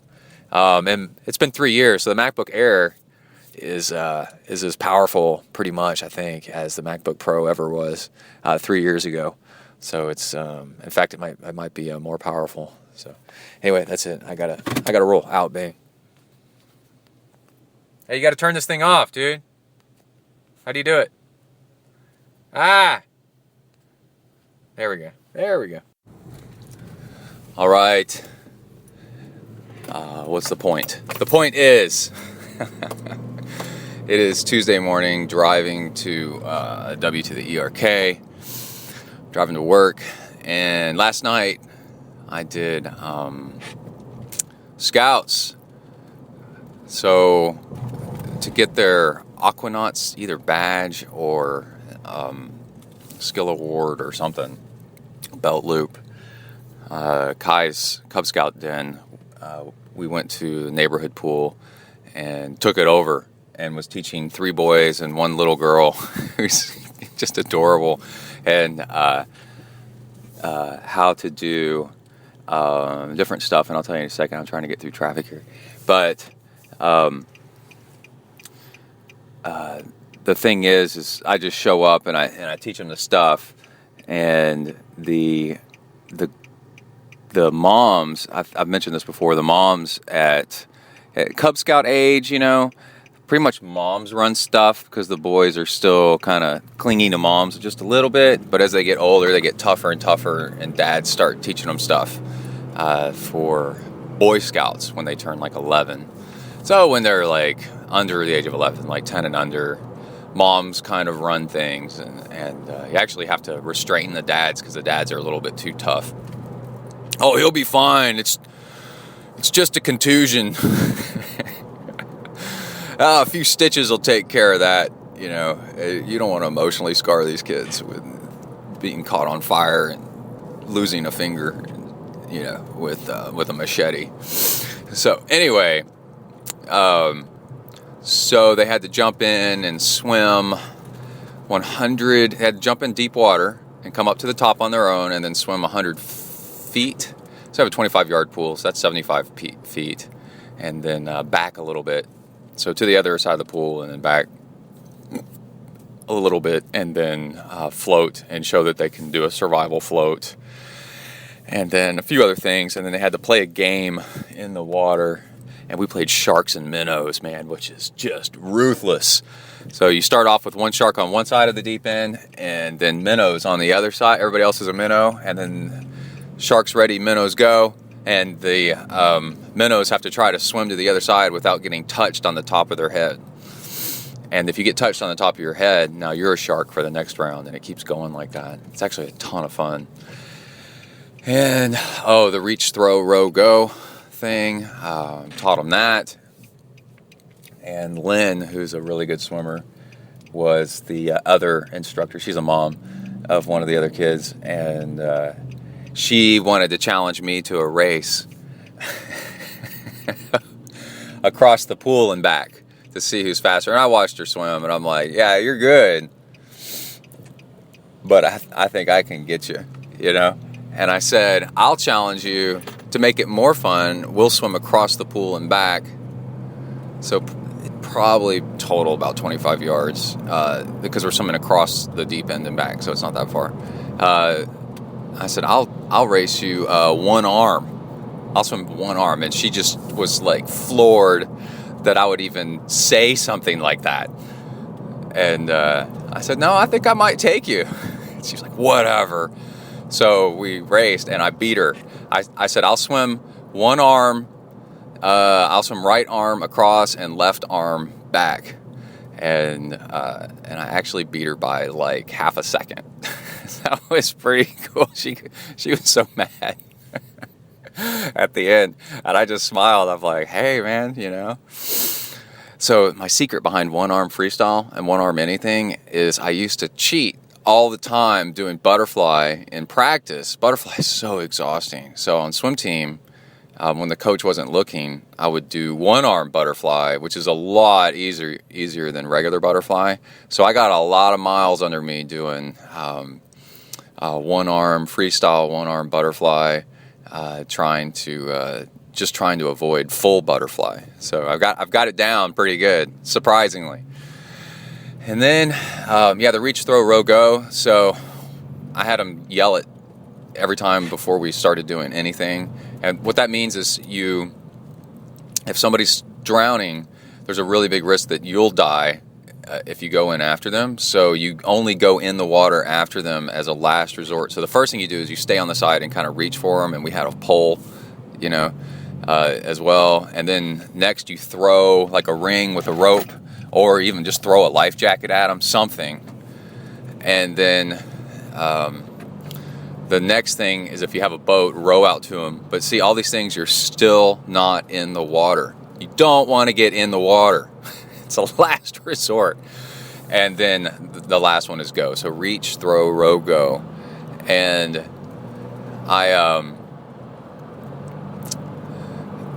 Lynn and I told them, look, you guys are not big boys yet. Just don't go. Unless it's waist deep and the kid is small, just yell for help. If you go in after somebody, you're going to drown. When people are drowning, the first thing they try to do is stand on top of you, and then you both end up drowning. So I was a lifeguard for about 3 summers, I think. I'd have to think back. But anyway, I ended up saving, it was always a pool, and I ended up saving one full-grown guy. It was interesting. He was mentally disabled and jumped into the deep end, and then and he did it a few times, and then I think he got tired, and he was just kind of floating by the side and was too tired and too confused to make it to the side of the deep end after he dove in off of the diving board. and I realized he was having trouble, and jumped off the lifeguard stand, ran around the deep end, and then dove in and swam across, and then grabbed him and pulled him to the side and got him to the side. And then another time I was I used to lifeguard at this country club, which was kind of cool, and I would sit. Everybody had to do this. You sit with the chair at the huge baby pool, that's only it goes from 1 foot deep to maybe 2 feet, 2.5 feet deep. And this one little kid jumped on top of another kid and kind of knocked him silly, and that little kid was underwater. And the kid that got knocked silly was kind of underwater. And I jumped in, it's knee deep for me, and waddled over there and then grabbed the kid by the arm and lifted him up by his arm and set him on the side, and he just sat there on the side sputtering water, holy crap. But he would have drowned if somebody didn't do something. So those are my 2 saves that I can remember, and that's it. And then let's see. Oh, but to be a lifeguard, you have to go through a lot of training and stuff, and you have to demonstrate that you can save people, big people fighting you. That's the only way you get past, and I did. And then what was the thing? Oh, I wanted to mention something about consistency. So I did intervals on the bike this morning, and I've gotten into a habit, a nice pattern of 4x8 intervals where you go medium hard at first and then you increase until it's pretty hard at the end, and it's a nice lactic burn. You can start to feel that you enjoy the lactic burn, and it's a mental trick where after a while, after a week or 2 of doing this kind of stuff, you start to see the benefits. So you start associating the burn with benefit. I remember on swim team in high school, I would start to feel the burn in my arms, and then I would associate that with, man, my arms are going to look ripped when I get out of the pool and for the next few days, being all muscly and trying to get the ladies. And so I associated the burn, and just the right amount of burn, with looking better, having better arms and muscles and stuff. And so it kept me coming. Oh, the truck in front of me almost hit a cyclist. And so it kept me going, doing the right amount of burn and putting on muscle to put on strength. And that definitely helped me become a better swimmer. And so on the bike, I'm doing something that's consistent, right? It's repeatable. Every couple of days, I do the same thing. And because it's consistent, because it's the same thing, I get better at it. I get better at the execution, and you do too. They say training for triathlon, for anything, is consistency. For endurance sports, it's consistency, consistency, consistency. And when you do something, when you repeat something over and over again, you can tell what makes it better and what makes it worse, what improves you and what doesn't. And if you're all over the place, one day you do this kind of workout, and the next day you do that kind of workout, and this day you do that kind of workout, and your diet's all over the place, everything's all over the place, it's such a shotgun scatter effect that you can't tell what's actually making you better or making you worse. And it's smarter to do the same thing repeatedly over and over and over again. And when I coach people, I do the same thing. I give them the same workouts, very little variation. What you want to do is you want to vary it as the person gets better. You do the intervals longer. 4x8 is about as long as you want to go. And I've been doing them for a long time, so I can do 4x8. You're starting off, you do 2x3, 2 minutes, or 2 intervals of 3 minutes long. And because the person's new to it, they get exhausted, and then everything else is just background volume, just easy, easy, easy. Go an hour run, 2 hour bike, all easy. And you start mixing in those intervals and making them longer. But anyway, I wanted to mention the whole consistency thing, because also with all the metrics that we have now, on my bike, I'm collecting watts, miles per hour, heart rate. I'm trying to think of all of the cadence, right? I knew there was another one. So I can say on this ride, I had a higher cadence and a higher watts output at the same heart rate than I did last time. And I'm like, okay, so what was that? I improved my breakfast a little bit and my fuel on the bike, and I'm like, okay, cool. That's the key right there, because it's consistent. I can change one thing at a time and go, yep, that makes me better. Yep, that's smarter. Nope, that's worse, like that. All right, that's a good coach tip right there. All right, I'm going to go into W to the RKA. Out. Oh, man, that was a good run. And I learned my lesson from, I guess it was not yesterday, but the day before, where cooling off from my run, drinking a beer, I grabbed my beer and went right into the training cave and closed the door. I'm here with the fan on. It's like 90-something degrees outside, and just ran an hour. Ran 7 miles in an hour. It was like an 8:36 pace. The first half kind of hard, but not really. I did intervals on the bike this morning, and my legs were just a little beat up. So since I did interval work on the bike in the morning, in the evening, it's back. It's polarized back to easy. Let the legs recover for a couple of days. And I adjusted the seat height on my bike. I lifted it up just a little bit, and that was nice. And then today, from that hard bike ride, my intervals this morning, today at work, I felt my hamstrings actually a little swollen and reacting to the work. That was nice. Really freaking nice. Smart move. And but there's something wrong with my run. Oh crap, man. The first part of my run sucked, and it's Tawnee Prazak's fault. I'm gonna sip of my beer, I'll tell you why.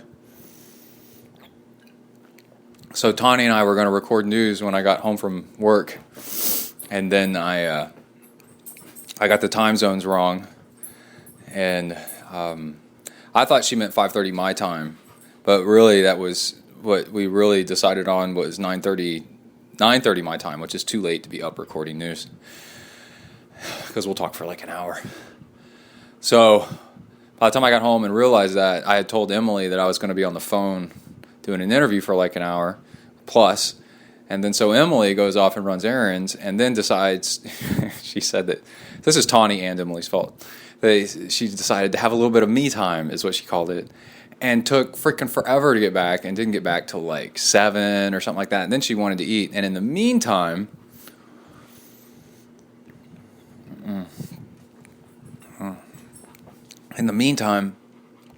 I had eaten a bunch of snacks, which raised my blood sugar, and then a while later dropped it.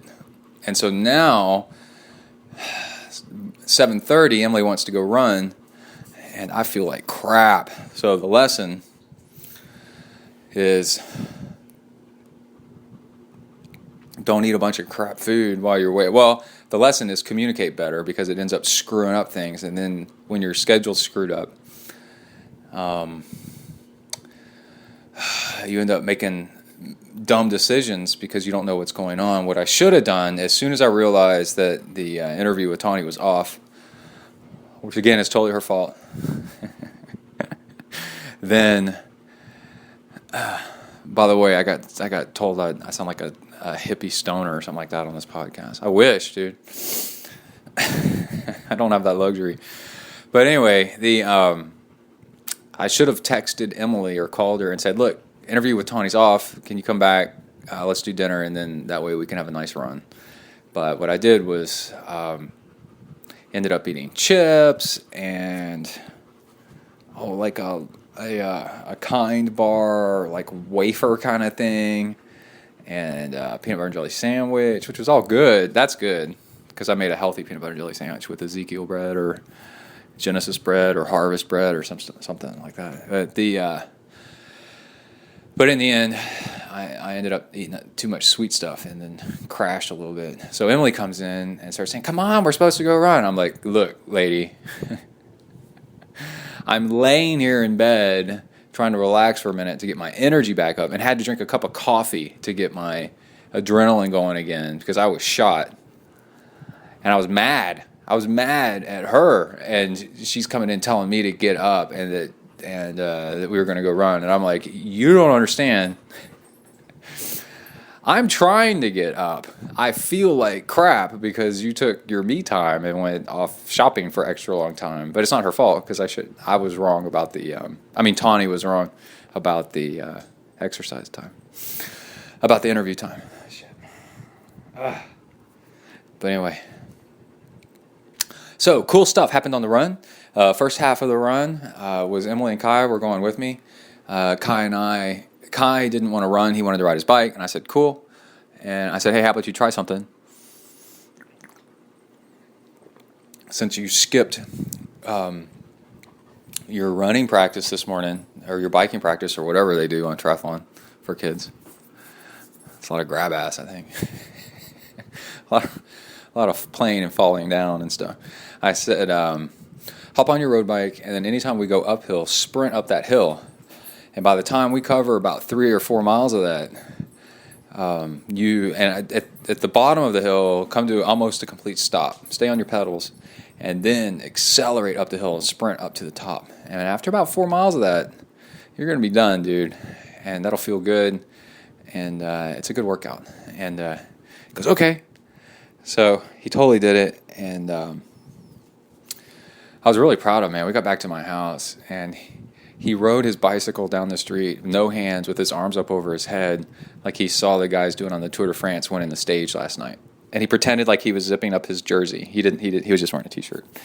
But he pretended like he was zipping it up and then put his arms up over his head. Because I was pointing out to him last night. He's like, why is he zipping up his jersey? I go, so that his logos all look good. So when he crosses the finish line and they do all the photos, the sponsor logos look nice. And he's like, oh, okay. And I said, I do that at races. If I'm finishing and I zip up my jersey, it's got the big Amrita logo across the front. I zip it up, and so it looks nice in pictures and stuff. So I'm really proud of him. He did really, really good, and that's only because he didn't do anything this morning at all. So I was like, "Man, ride your bike with me. Do some little sprints. It's cool."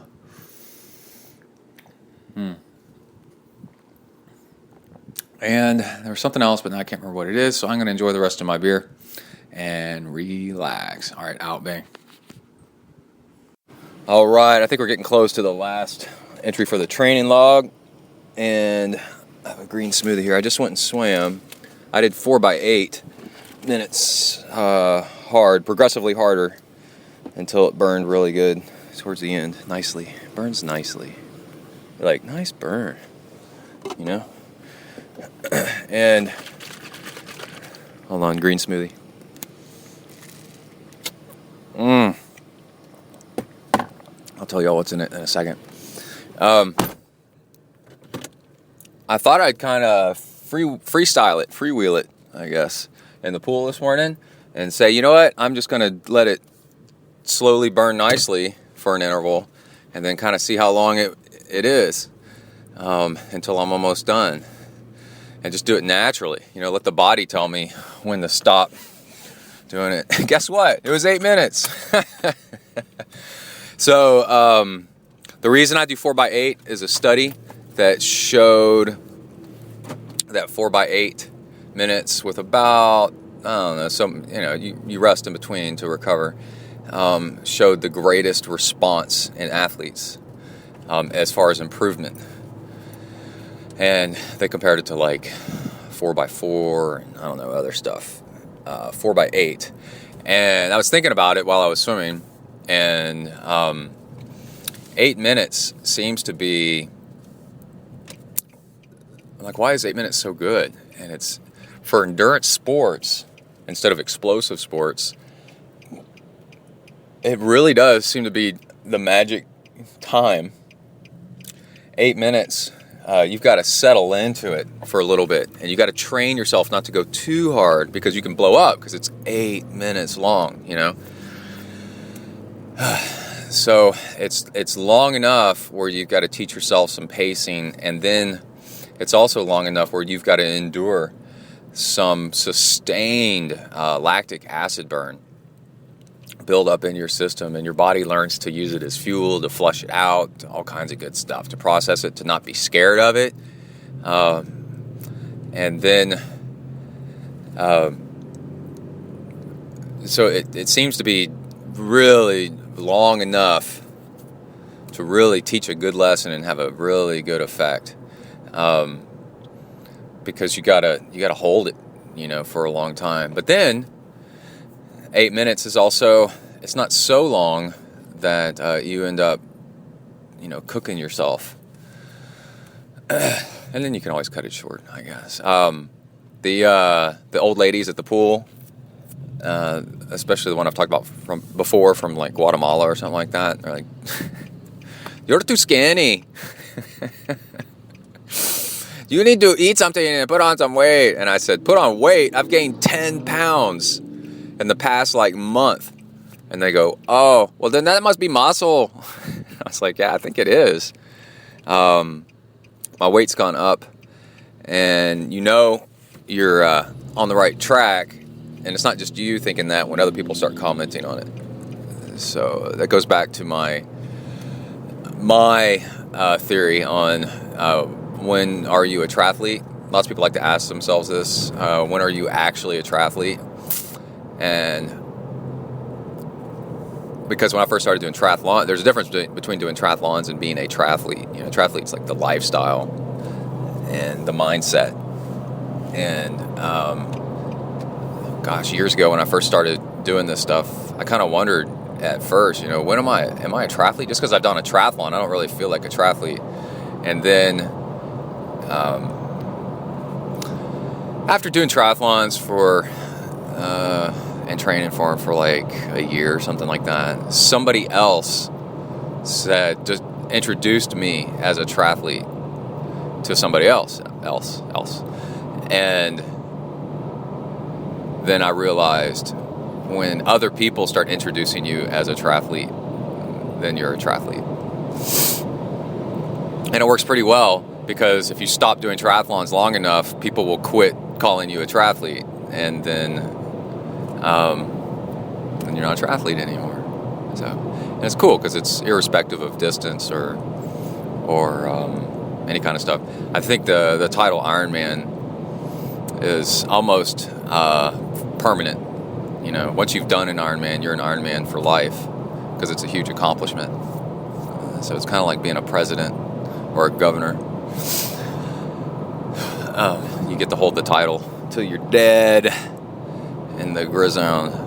Okay, starting to put together stuff for our Port Aransas trip. We're heading off to Port A, which is right next to Corpus Christi, and bringing surfboards, and we'll be swimming in the water. And then the pool is closed all next week for the Games of Texas or something, which I have a friend that helped organize them for a long time. So I'm stoked to see them successful. But I'm pissed that the pool's going to be closed for a week. I'm not sure why it needs to be closed entirely for swimming at 5:30 in the morning for this thing, but I don't know the schedule of what's actually going on. So, and an Isuzu Rodeo, a lot like my old one that I used to have a long time ago.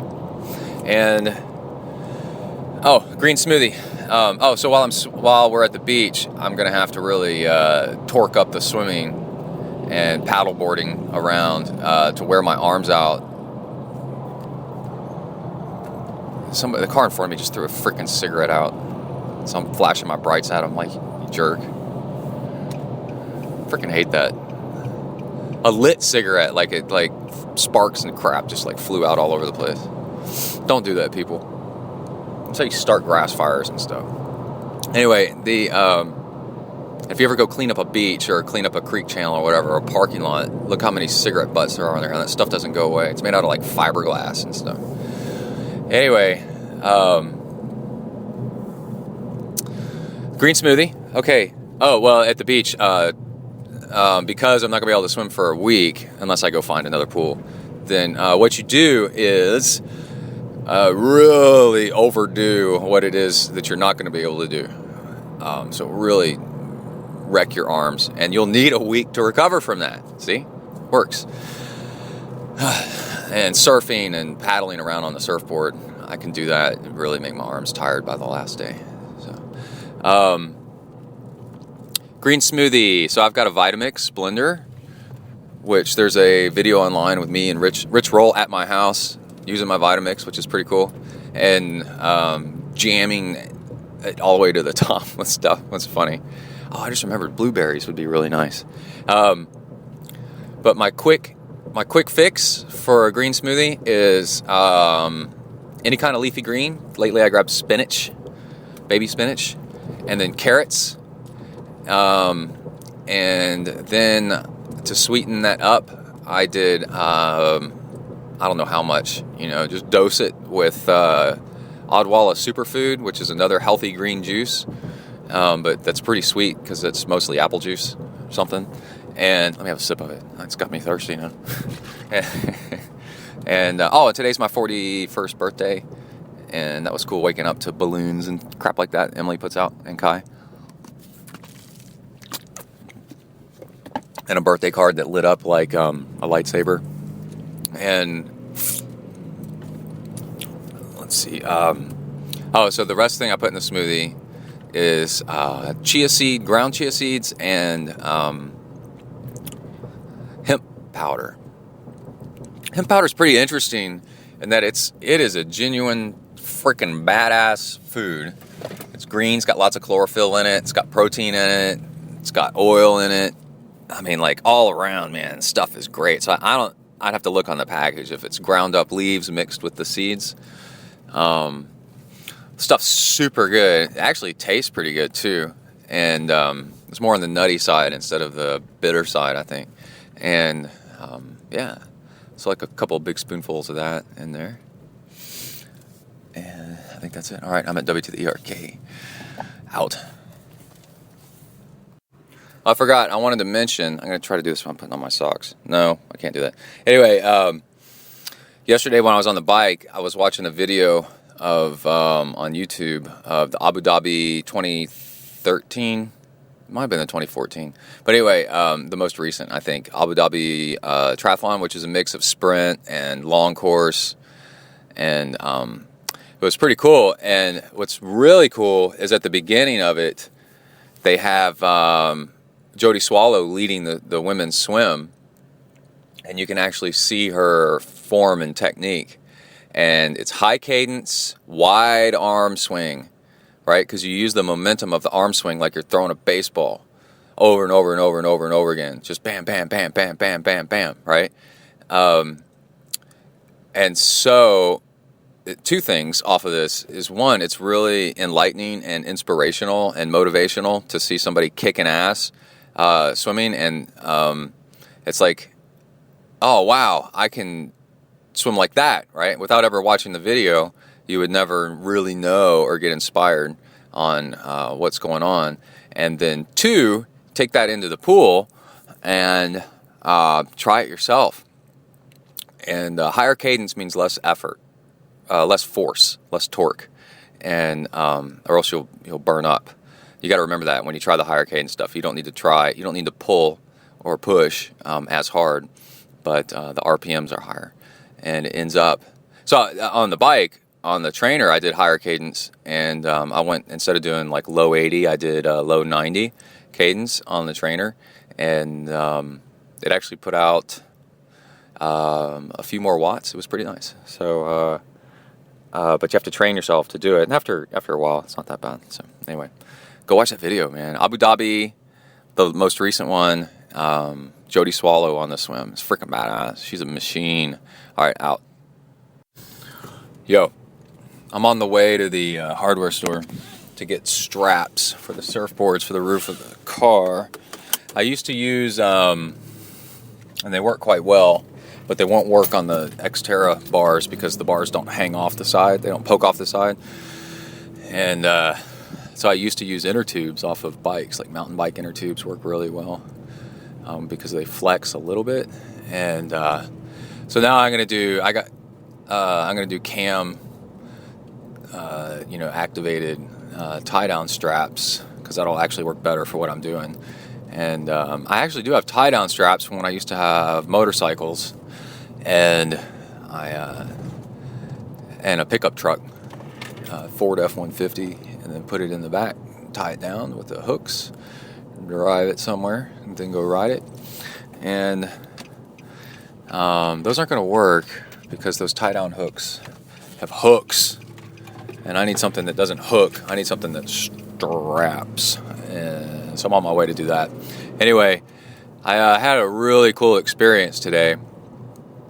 Lots and lots of stuff to get done, and as I get older, I'm able to sit back and observe things now as I'm doing them, and because I've realized that observing is very useful for tweaking, right? And had a mix of lots of different things to do, and with Zen Flow is where you challenge yourself. It's the appropriate amount of challenge for you to make it actually kind of fun to do or exciting enough that you like it, but not too much challenge. And so I got an Amrita bar in my hand. And so I manipulated my... Oh, that's a ton of broken glass. Crap, somebody's got a flat tire from that.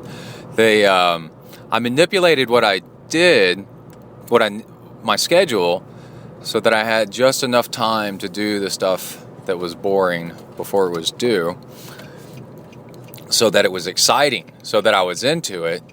And I also, on purpose, earlier in the week, the way I did this was by on purpose earlier in the week, not putting off meetings. So I had to turn in a ton of paperwork by Wednesday at 5 p.m., right? And it sucks doing this paperwork. And I'm like, you know what'll make this paperwork more interesting? I started this on Monday morning. People were calling me, asking for meetings and stuff, and because I'm not working Thursday and Friday this week, I only have Monday, Tuesday, Wednesday to work, and I already had a couple meetings in there that I had to go to, which was already going to limit my schedule. But then I had 2 different people this week wanting to meet with me about other stuff, and I'm like, dude, schedule those meetings for this week for 2 reasons. 1, you'll get them done earlier. 2, with the shortened amount of time that you're now giving yourself, then it's going to make that paperwork that you got to turn in, which is going to take hours to do, it's going to make it exciting because you got to turn it in. And now you're going from a comfortable amount of time to a little bit stressful amount of time. And as I started digging into the paperwork, it worked, man. It was really cool how it was making me focus a lot more and be more careful because I didn't have time to make mistakes. There's that saying that if you give somebody a chore to do and you give them 1 day or you give them 3, either way, it'll take them the same amount that either one of those times, because people allow stuff to fill their time when they shouldn't. And so as I was trudging along, doing this stuff, something that's really interesting, the effect of being in flow, because you're appropriately challenged with a task that's difficult enough now where it kind of, I don't know if it really scares you, but it excites you, like whether or not you can get it done. And time just flew by. So I've spent the last 3 days in meetings and doing paperwork, and it was actually one of the most fun weeks I've had because it was challenging, man, to get it all done within time. And then, because of the art of saying no kind of stuff, got an Amrita bar. I got to run in a little bit, so I need to eat something. I had 2 more meetings come up that people wanted to do this week. And then I could tell that was too much. And I was like, no, I'm not here. I'm busy. I'm both busy and I won't be here the rest of this week, so let's schedule them for next week. And we did. And so it's cool, like, being able to manipulate your schedule so that life is exciting enough that the stuff you don't really want to do, you give yourself only enough time to barely do it. And then all of a sudden, it's more like a challenge. And doing that boring crap, filing TPS reports, I'm choking now.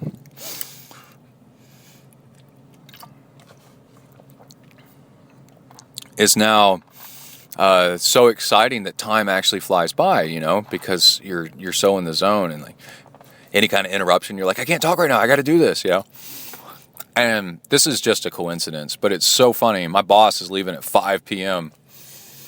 today, and I turned in this stuff at 4:59 and 30 seconds. Not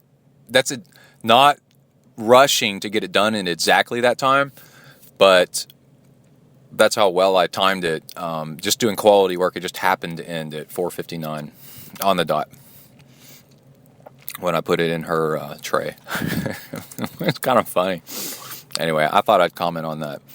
That's a several techniques there in practice, and it works. It's really, really cool. So Emily and Kai and I were talking after work, and they said, what was your good part today for your birthday? And I said, I got a ton of stuff done at work today. I worked the hardest that I've worked in a long time in the past few days. But I actually didn't mind it at all. I actually enjoyed it. I feel successful, man. It was really cool. So anyway, out Bing. All right. We are in the ZenTri Mobile Studios on a boat. How's that? It's pretty awesome. So we're on a ferry crossing the channel to go to Port Aransas. Yep. Yep. How y'all doing? Good. And so what are we going to do there? We're going to surf and boogie board and maybe try to find a paddleboard place, build sandcastles. So we're in the Nissan Xterra with 3 surfboards strapped on top, Kai's bike strapped to the back. We're the leading edge of the ferry, so it looks like we're driving across the water, like we're on the water driving. And there's kids all that ran up to the front to come check it out there. Pretty cool. It's pretty cool. And yeah, we're going to make sandcastles. And we're celebrating your birthday and my our birthday. family beach trip for the year. Our family beach trip. So next episode, lots of beach stuff. Yep. Yeah. So I want to give a shout out to, are we coasting in? The Sunto Ambit. Hurry up, Riley. So the Sunto Ambit and Amrita Health Food. Amrita Health Nutrition Bars Food.com Amrita. But anyway, y'all kept stealing all my Amrita bars. Yeah, because they're good. What's your favorite flavor? The pineapple chia is my favorite one. What about you, Kai? Chocolate mac. Yep. AmritaHealthFoods.com, that's what it is. I'm trying to remember it while we're nearly dying here. Yeah. It's kind of got me freaked out. And Glad you know how to swim. yeah, and my brother is getting back into swimming like I hoped he would, and he's looking for a wetsuit. He's about 6'2", 6'3". He hasn't been working out for a while, so he has been working out now lately, but for many years not working out. So you need kind of a large wetsuit if you got one. So let me know on Twitter. I'm ZenTriathlon on Twitter, or ZenTriathlon.com, Texifornia@gmail.com, and let me know. All right, everybody stay safe out there. Work the uphills, cruise the downhills, and keep the rubber side down. Say out, Kai. Out.